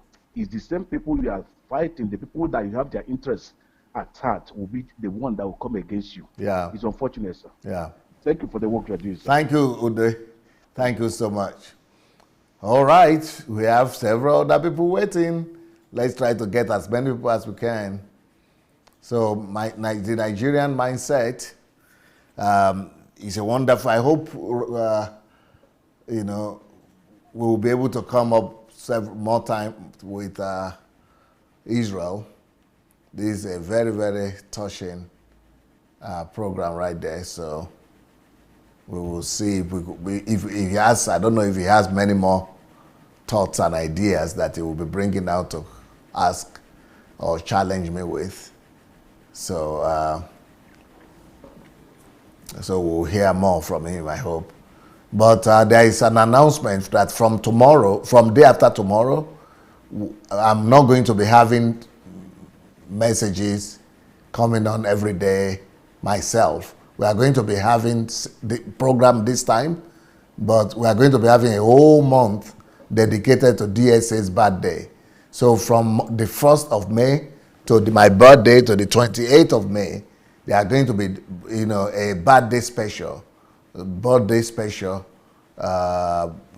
just talking, people doing different programs about DSA every day. So from Wednesday to the end of the month, I will not be doing this kind of different programs that we are doing now. So hello. Hello, DSA. Yes, who is calling, please? Oh, this is Solomon Raj from Boston, Massachusetts. Yes, from Massachusetts. How are you doing, sir? I'm doing okay, Pastor. Yes, nice to hear from you. Thank you very much. I want to first of all thank Brother Israel for his type of technical question and critical thinking question. Yes. Yeah. Yeah, I was a little bit worried about his type of questions. Yeah, because I've been listening to other programs, and the questions are more like not negative question, but on the opposition side of the question. Yeah. I mean, they are more of, let me just use the word like, those are challenge questions. Those are the questions definitely you will encounter. Yes. But I'm looking at the other way. If we can have more of, what word will I use now? More of positive, Yes. positive type of questions, you know? Okay. Yeah, that would be a kind of, I think that would be more enlightening to people. But dear say, I want to ask you one question. How are you Yes. feeling? Yeah, regarding the responses you are getting from people. Oh, how am I feeling? Yes. Mostly, How do you? I get negative responses because if everybody is concerned that I'm touching their own geo. For some reason, they are not too concerned when I'm not touching their own geo, but other person's geo. So the people, I get a lot of negative responses, but I think maybe I would say about 10% of the responses I get are positive. Oh, so just 10%. But I Yes. was okay. I was thinking you are getting a lot of positive responses. No, no. So, If you are talking about comments, but people who call, if you are talking about people who call into the program, yeah, that is 90% positive. But if you are talking oh, about okay. people who write me on or do comments, that is 10% positive. Okay. All right. So, I just want to make it short. So, in regards to fear, you talked about fear. Because, like, for me in particular, I think you have broken the gene of fear. I mean, this religious fear Yes, that they've created yes. in the church. Uh-huh. You know, formally, we can't even talk to our pastor and tell our pastor this is false. You know, but now we can stand and tell them that this is an error boldly Yes, without being intimidated. right. Yes. So I look at it that these are really positive things you have done. And a lot of us, a lot of people are waking up in regards to this. Yeah, Just like, as you said, concerning what Mayowa is doing. Mayowa has broken genes. Mayowa has broken a lot of fear. Formally, yes. nobody can raise their voice. But we really want to thank you for that. I think with this, we are very sure that what you are doing, you will get a very good result at the end Amen, of it. amen. Yeah. Well, thank you so much, Solomon. That's a very great Yeah. word of encouragement. I Thank you. appreciate it. Thank you. Okay, I'm sure, I mean, we still have a lot of other callers that are waiting right now. So, yeah, you know, like for those of you who have not yet registered for the mentorship program, I want to encourage you to go do it. Go to sundayadelajablog.com/mentorship, sundayadelajablog.com/mentorship. So go and register for the mentorship program. And for those of you who want to join our Nigerian trip, Nigerian project. Hello, Yes, sir. This is Olariwaju. Olarewaju Moses. Nice to hear from you, Yes, sir. sir. Yeah, been a long time, sir. Thank you so Yeah, much for everything you are doing, sir. thank I you. really appreciate you. And I pray for you every day, yes. I can't stop praying for you Thank because you. you have delivered me from fear. I'm telling you, DSA. Before I know you, I just know you going to 2 years now. Yeah. And I'm going to tell you two things that happened recently. I'm not going to talk about before. The first thing is that if this happened to me before, it's like heart attack you. But now, I just kick it out of way. It looked like embarrassment to the person, but later on, the person called me and said, thank you. That is why I like to listen to you. Wow. But he doesn't know the source. And when I talk to him about the source, he's looking for you right now. And I believe that he will see you on Facebook. It's my brother. He used to call me to give me a fear message like, oh, in our church, my pastor just said, I need to buy candle and take it to mountain to pray for me. And I said, brother, he said, yes. Let me tell you, you and your pastor, I don't know where both of you are met together. And let me tell you, don't ever bring this kind of message to me. Your pastor's candle cannot do anything in my life. I'm not just a deliverer, I'm a friend of God. Yes. And I will not pray because of all this kind of thing. And I said, don't bring this kind of thing. And he said, do you know, before I know you, if my brother, he said this before and I did it. Before, if my brother said this, I will almost run, I would almost get accident. I would be running from one place to another to get him money and send money to him to go and do all kind of rubbish. Wow. But I kicked him out. I insulted him in my word, not just kind of about. And he just listened to me on my phone and later on and say, I'm sorry, brother. And I say, come, let me teach you. And I teach him, what you are telling us, I say to him, and my brother calmed down. And he said, I would like to know Sunday Adelaja. And I said, go and look for him. He's a deliverer.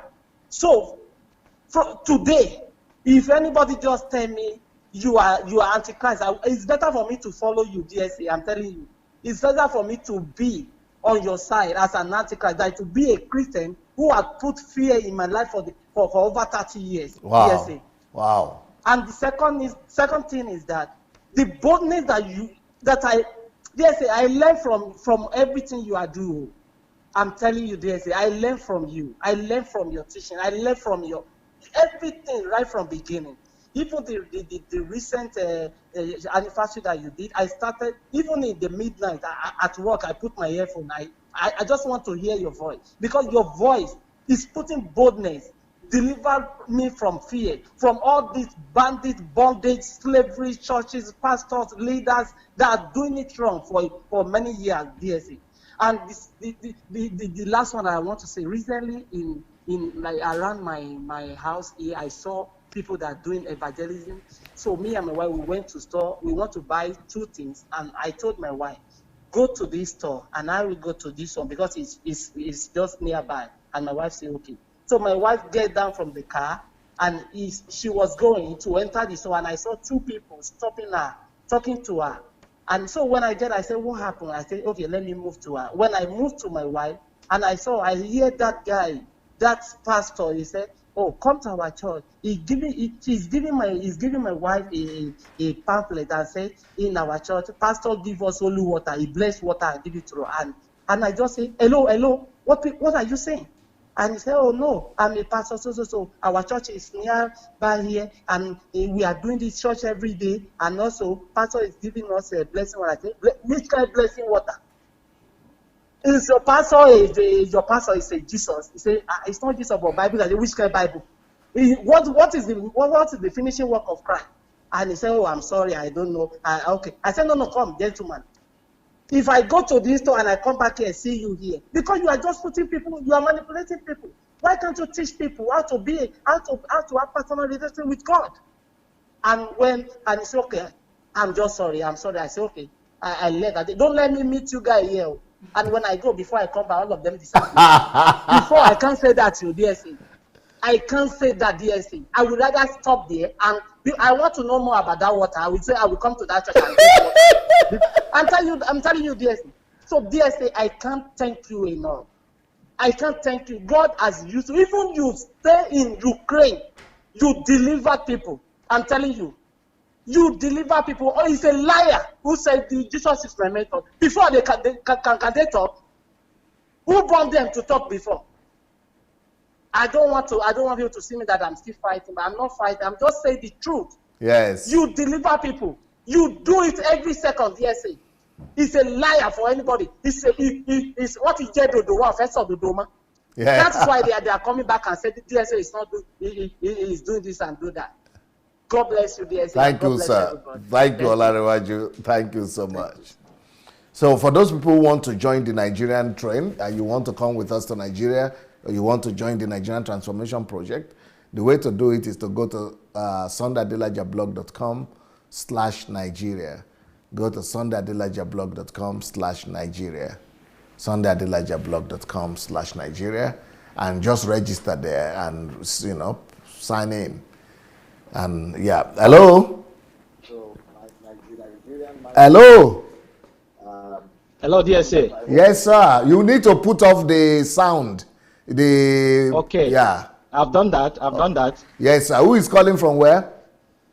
Is Godi calling from Italy? All right, brother Godi. How are you today?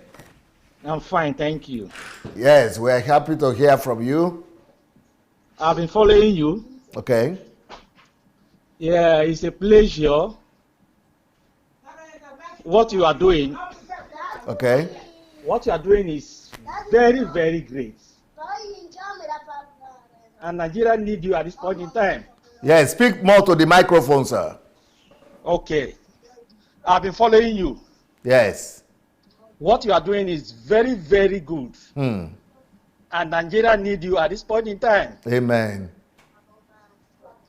Father, I've been following you, and here in Italy, Parma, people have been against me because I've been following you. Yes. Hello? Yes, we're hearing. Hello? We're hearing you. Hello? Keep on talking, sir. Hello. So, Sledushi, I think he has some distractions over there. Somebody is probably speaking or talking. All right. So I was trying to say that people who want to join us on Nigerian trip, go to SundayAdelajaBlog.com/Nigeria. And to join the mentorship, it's still the same blog, SundayAdelajaBlog.com/mentorship. Hello. This is Akinpelumi Paul. All right, Paul Akikpelube. Are you enjoying some of the attacks you are getting? It's part of the game. I love it. I love the attack because it's normal. Beautiful, beautiful. You have been fortified. You will not receive attack. So it's part of those things. I don't care. I really don't care. Beautiful. You know, today you are speaking on the fear factor. You need to speak louder or directly into the telephone. Okay. I said today you are speaking on the fear factor. Yes. Am I clear now? Yes, very clear now. You are speaking on the fear factor, and I decided to call in one to validate the fact that you have broken the hold of fear on us, and two, to be a motivation to others listening to DSC. It should not be a situation whereby you just come to the platform, you listen to these things, and you just say DSC has broken the fear factor, and you are not doing anything. I remember when I was doing the 48 Law of Power review with you, my family, everyone was afraid for me because they thought I was going to die. Here am I. I'm not dead. I think it's over a year now. You have not died. It's about this time last year. Here am I. I'm alive. And when we finished 48 Law of Power, we moved to syncretism, which was even more deeper than 48 Law of Power. And I'm still here. I'm not dead. So, friends, if you are listening today, the fear factor has been broken. Just go ahead and say the truth. Then number two, in our context, it's only in Africa that apologetics is strange. Yes. It's normal. It's a normal thing in America. You question religious leaders. You know, in one of those videos we did, there was a newscaster that confronted Kenneth Copeland that was asking him questions. Sir, where do you get money to buy your jet from? And the man froze. It's normal. But you know, when we come to Africa, apologetics is strange. It's called culture shock. Our culture don't challenge elders. You know, we are not being real with ourselves. And thank you, DSA, for doing this job, for doing this great work. And I just called today to just encourage others who are listening today. Stand for the truth. Standing for the truth will not kill you. These men of God are human beings. DSA, last year I went to Nigeria and I went to Canaan land. I did not only go to Canaan land, I ate their food. I did not only eat their food, I slept in their hotel. Wow. Not 1 day, 2 days. Wow. And I'm alive. There is nothing, there's no power anywhere. All power belongs to God. And we know that God. We know that God. So, on the other hand, as I round up, I had a dream today, DSA. Okay. I was telling my wife when I went to pick her from work. I had a dream that people who study management and who don't have skills will be useless very soon. And that was what we are saying today. Those who study management, economics, banking and finance, business admin, accounting, and they don't have tangible skill, they'll be useless very soon. And lo and behold, that was the same thing you are saying. Yeah. In fact, it's starting in the Western world. It's coming to Africa gradually, that people who don't have tangible skills, who are not skillful, they'll become useless very soon. And it's happening. I saw on your wall, Google don't hire with degree again. Yes. Walmart don't do the same. They don't care about your degree again, because everything is automated. Everything is programmed. Any human being, anybody with school cert can do anything that a graduate can do now. Therefore, yeah, I mean, I can deposit money to the ATM. I can withdraw money to the ATM without the. You don't need bank manager. The thing that I was telling my wife today, and those who have brain, those who are thinking, because not everybody that is listening to DSA is really thinking, but those who are thinking should look into that, because things are changing. Thank you, DSA, for giving us this opportunity. I'm alive. And it's a year now that we started the portfolio of power stuff. We have moved to secretism, and I'm still alive. And I will remain alive till Jesus comes to do this work. All power belongs to God. Yeah, all power belongs to God. No fear. There's no fear anywhere. You know, when I came to preach in Cyprus, the pastor was afraid of me, was afraid for me because of the things I was saying. No, don't be afraid for me. You know, we have found the truth, and we have found the God of the universe that all power belongs to. Therefore, no fear. Thank you, dear sir. Thank you, Paul. Thank you so very much. Beautiful. Beautiful. Great testimony right there. Yeah, I think that would probably be one of my greatest, right now. That is what they are saying right now. One of my greatest achievements, I think, if people would speak the truth, that they have been liberated and been given the liberty to talk. And the fear factor has been broken over people's lives. And people have been set free from the domination of religion. Hello? Hello, dear sir. Good afternoon, sir. Good afternoon, man. Who is calling from where? This is Kehinde Adibowale. That is my Omoile. Bẹ́ẹ̀ni, sir. So. Make you speak louder. Yes, sir. I would like to say thank you to Brother Israel. He's a proper Niger man. And God placed him in Nigeria so that you'll be able to see what is happening. You said something when you were talking that you wish you would have been in Nigeria maybe when you were in 30s. There's no better time for you to go than now. Wow. Yes, sir. And then secondly, regarding the Northerners embracing what you have, what God has given to you. When you were talking and I was thinking about it, I am not surprised. Because I've never been to North apart from Abuja. But they call northern states. I've never been there. But I was told that the real Christianity, you can only find it in northern states. Yeah. So why God is a God of justice? These people, because they are on the truth, they stand for the truth. If the Southerns, the eastern part of Nigeria, they are not, anyway, there's no, like you said, there's no Christianity. We are all practicing religion. God has a way of making them to be the first partakers. I am not surprised for them embracing it. And I know that God will bless them, and it will come from Northerners, and it will reach all parts of Nigeria and also to their Africa in general. Thank you so much, DSA. Thank you. And secondly, what I want to say, yesterday I was in church. I was amazed. I didn't know why I sat down beside this young man. And the ministration that was coming was talking about recovering the lost glory.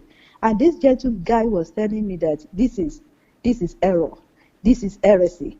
How can this man be telling us that we have to recover our glory? Which glory? Why did I give my life to Christ? Why did Christ die on the cross for me? Christ has finished his work. He has taken back everything. I was looking at him. I said, really?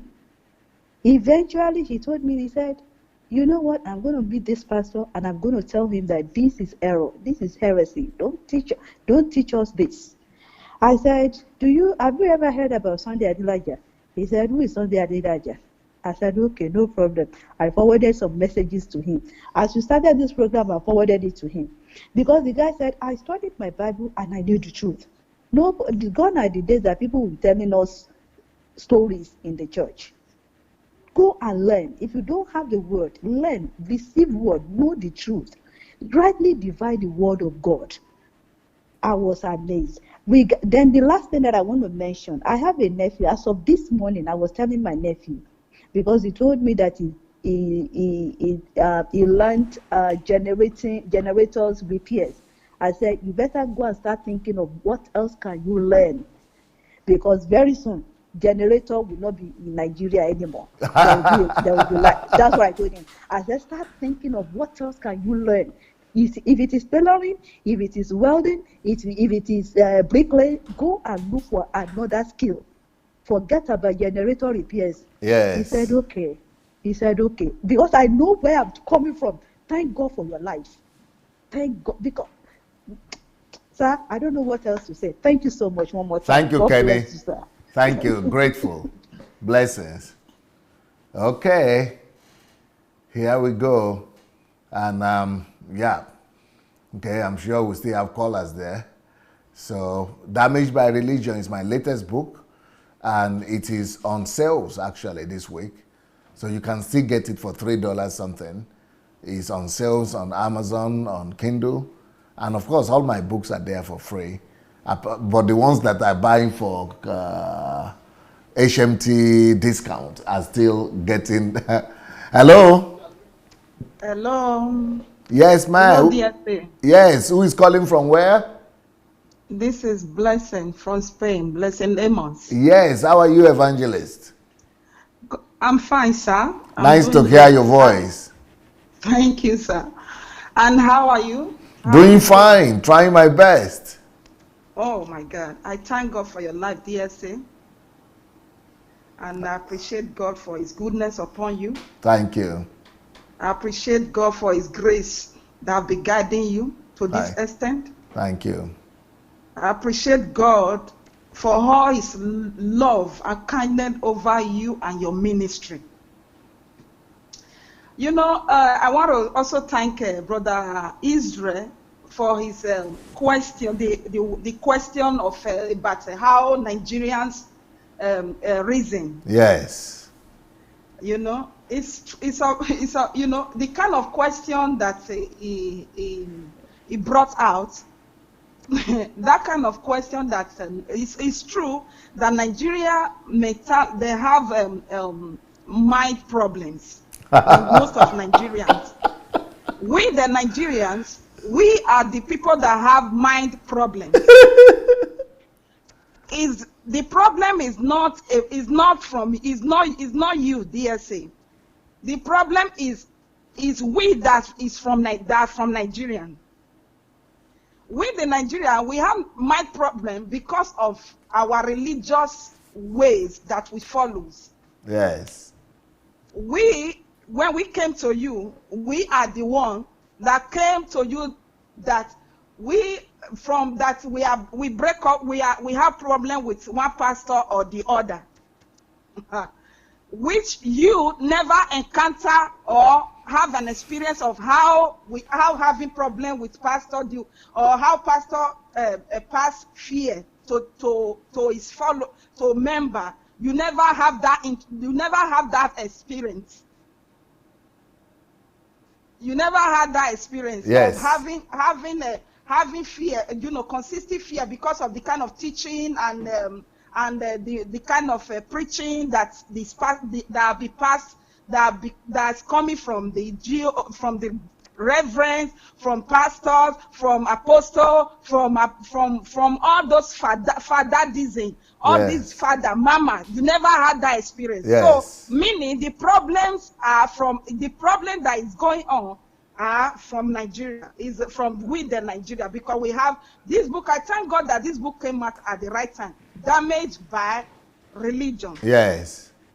This book, we really go a long way. We go a long way. We help many Nigerians because their mind has been damaged by the religious leaders they have been following for years. Yes. That led to fear. That led to shallow-mindedness. led to low mentality. That led to a lot of things that they are not displaying to you after your books must have delivered them out of that fear. Instead of them to take responsibility to bring glory to God, to give glory to God, they are not taking responsibility to first of all fight against you. By telling you that they are helping you, is you that they are not helping. Not, oh my God, I cannot believe it. When I saw on my platform, they sent me that, and DSA respond to his former followers. You know, I will use the enemy, his responses. DSA responses. DSA have respond. DSA have respond. I saw the message. When I will listen to the message, when I saw that, and I just said, on that day we are dead because of the constructive question that we are coming from Israel that led to that and the answer that you gave at that particular time. But they are not aware to that extent. Me, we are there on that program, on that program that they not say, oh my God. So these people mind has been damaged to that extent that they will not know what led to something. I say, oh my God, DSA, may God help DSA from the hand of this shallow-mindedness people. May God help DSA. So I deleted it because I was there. I know how it happened. So God we are saying that my prayer to you always, I normally pray. I say, my prayer to you is that because the Bible says, when a man's way pleases God, when a man will make his enemies to be at peace with him. To be at peace with him. Yes. Meaning God have already labeled them enemies. So if I said they are your enemies, it's not from me. So because when they not gather together and be saying that DSA is no longer part of his ministry. Is no longer they gather when they are not saying that DSA is no longer having a ministry. It no longer have a ministry. DSA is in a house arrest. DSA is that. And at a time, hello. Yeah, thank you so much. May God bless you. I just prayed. I bless the Lord for your life. Thank you, my sister. God bless. Bye. Bye. Bye. Yeah. Okay. The problem is that why should you people do? Why do you people even have time to go and listen? I don't even understand. Who has time to go and listen to rubbish?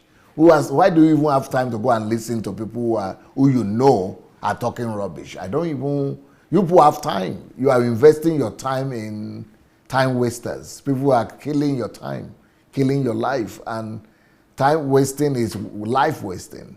If you have time to go and listen to some rubbish people are saying, that is the level you have put upon your life. That is the premium that you have put upon your life. You don't have value for your own time or for your life. So why should you go and listen? I don't listen to them. I don't even care. I don't even know what they say. Hello? Hello? Yes, sir. Who is calling from where? I'm calling from Abuja. From Abuja? Yes. What's the name, please? I don't know if you permit me to... No, you don't have to say it. Yeah, you don't have to say it. Hello? Yes, you don't have to mention the name. Go ahead, sir. We are hearing your contribution. Okay. I joined... I've been a Christian for a very long time. Yes, sir. And sometimes about 7 years ago, I got married. Yeah. As a Christian. Okay. So I started having challenges with myself because before I got married, I was having girlfriend, and I was still active in church. I was doing everything that church people do. When I got married, I couldn't love my wife the way I was supposed to love her. I started having issues because I don't know what it means to love. And along the line, there was a time my wife even left the house because of my attitude and ways of life. But I was still a Christian, you know. And it was during that period that I was just I stumbled into your teaching, one of teaching. Okay. I've never heard I've never heard about you before. I don't even know whether somebody like you exists. So I began to listen and I began to listen. I began to discover what it means to love. Okay?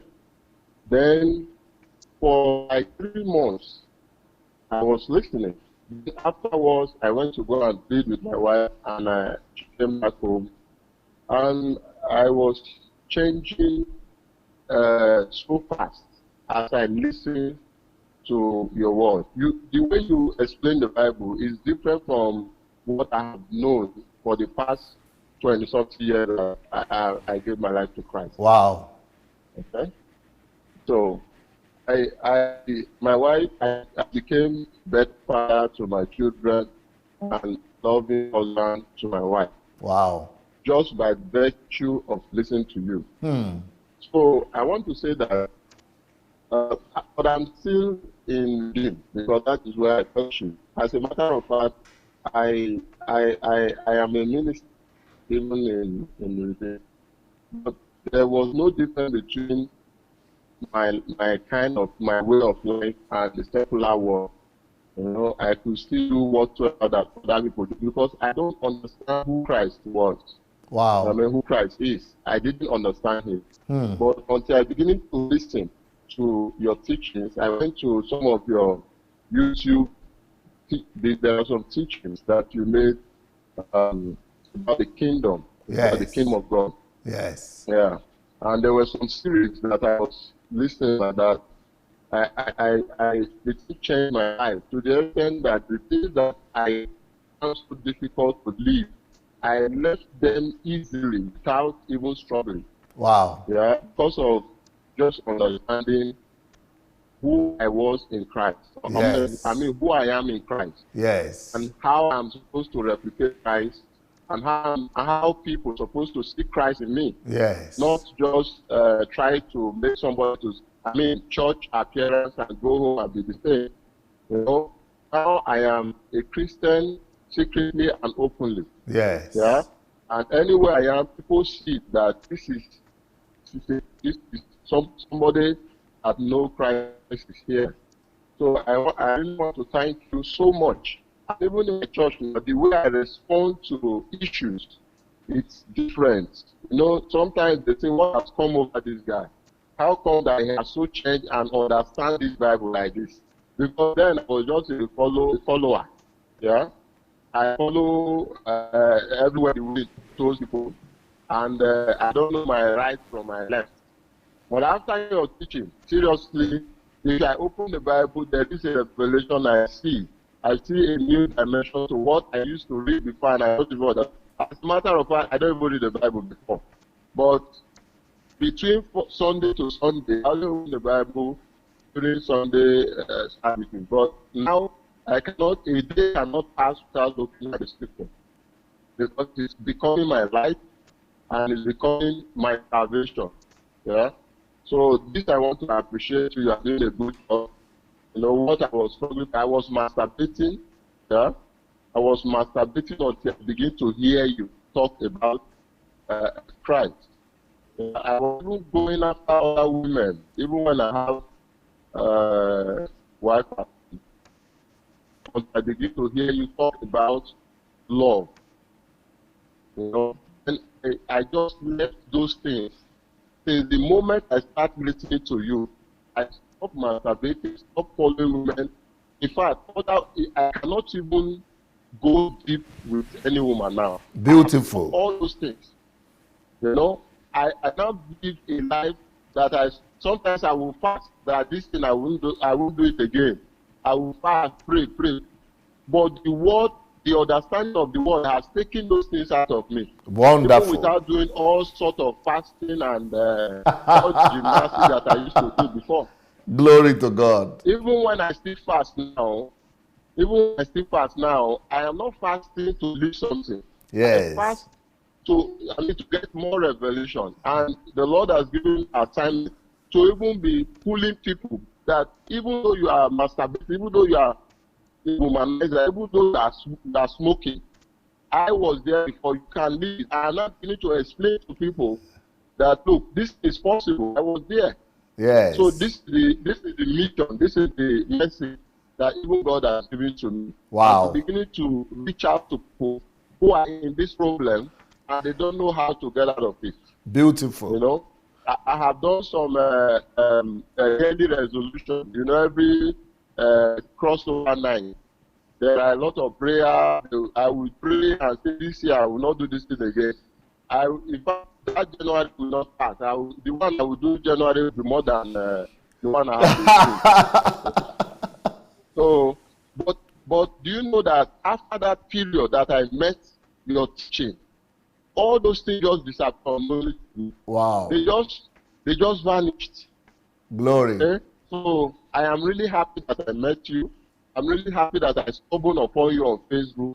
And I follow you all the time. I'll be trying to call this line. But sometimes before you call me, I'm already asleep and all sorts of as in time lapse. But I'm happy to speak to the house. And beautiful. I want to say continue the good work. Very powerful testimony. Very powerful. Thank you so much, sir. I'm happy to be a member of your family. Thank you, sir. Thank you so much. We'll meet in Nigeria soon. All right, sir. If you are coming, please, I want to know the states that you are coming. I will be coming to. I will announce it. The whole world will know. Okay. Thank you, sir. We are waiting for you. God bless. Yes, sir. Bye. All right, we'll take one more call. Only one more call, and after that we have to. We will need to go. Because I still need to come back today to do the redemption series. So because I need to finish that redemption series. I think we only have a few more classes to go. So, but from Wednesday, you know, it's going to be birthday galore. We're going to be having birthday special. Hello? Hello? Hello? Hello? Yes, who is calling from where, man?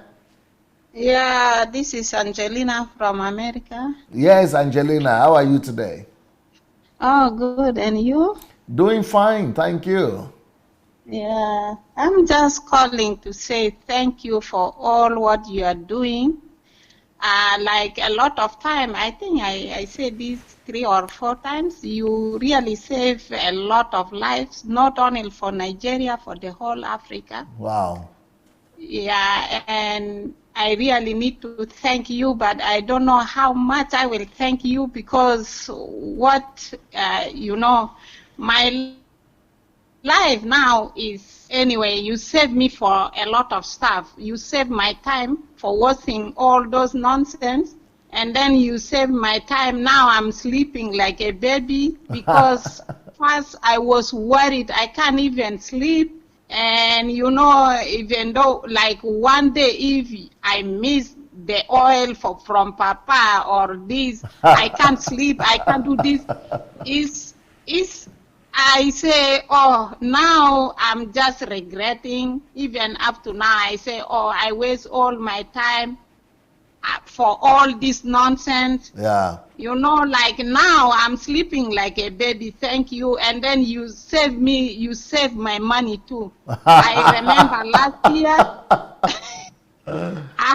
I don't have money. I'm single mom with 6 children. I'm raising 6 children and I'm struggling. But because of every year is a year of something, So for crossover, I have to loan money to go to Africa. Even right now, I couldn't even finish the loan. I say, oh my God, how much? Like I waste almost 5,000. Even those money, I loaned them, and up to now, I am still paying them. I couldn't even finish. You know, you saved my money because I was planning to go again. You know, I say, oh, thank God. Now even, I don't know what to say, but you saved a lot of people's lives. Thank you, May man. God bless you. And then what I need to tell you is, you know, to be a leader for Africa, not Nigeria, I'm talking general. Yeah. It's not easy. Our African people need to test leadership. They will test. They will test like a river they want to swim on.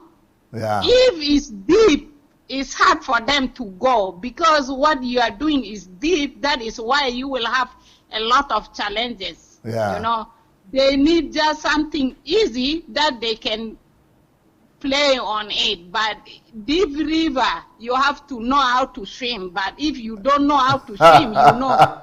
So yeah, it's not easy. They are testing the leadership. So you have to be strong. Thank you. And then there is saying that leadership is not a title. Yes. Leadership is action. Yes. So the way you act is you are really a leader. You are really a leader, not a leader for Nigeria, for the whole Africa. Thank Wow. you very, very much. Wow. Yeah, thank you for what you are doing. May God bless you. Amen. For Thank you, what you are Angeli. doing. Thank you, Angelina. Yeah. Thank you so very much. Blessings. Well, that will be all for this particular program. This is Israel Balogun that has put all of us into this trouble. I hope we'll be able to have him every week, really. And he's really been good. Very, very good guy. You know, very, very intelligent guy. So that's Nigerian mindset for you. And we hope to continue this program in the future. Thank you, everyone. And I'll be back in the next 10 minutes to continue my series on redemption. Peace.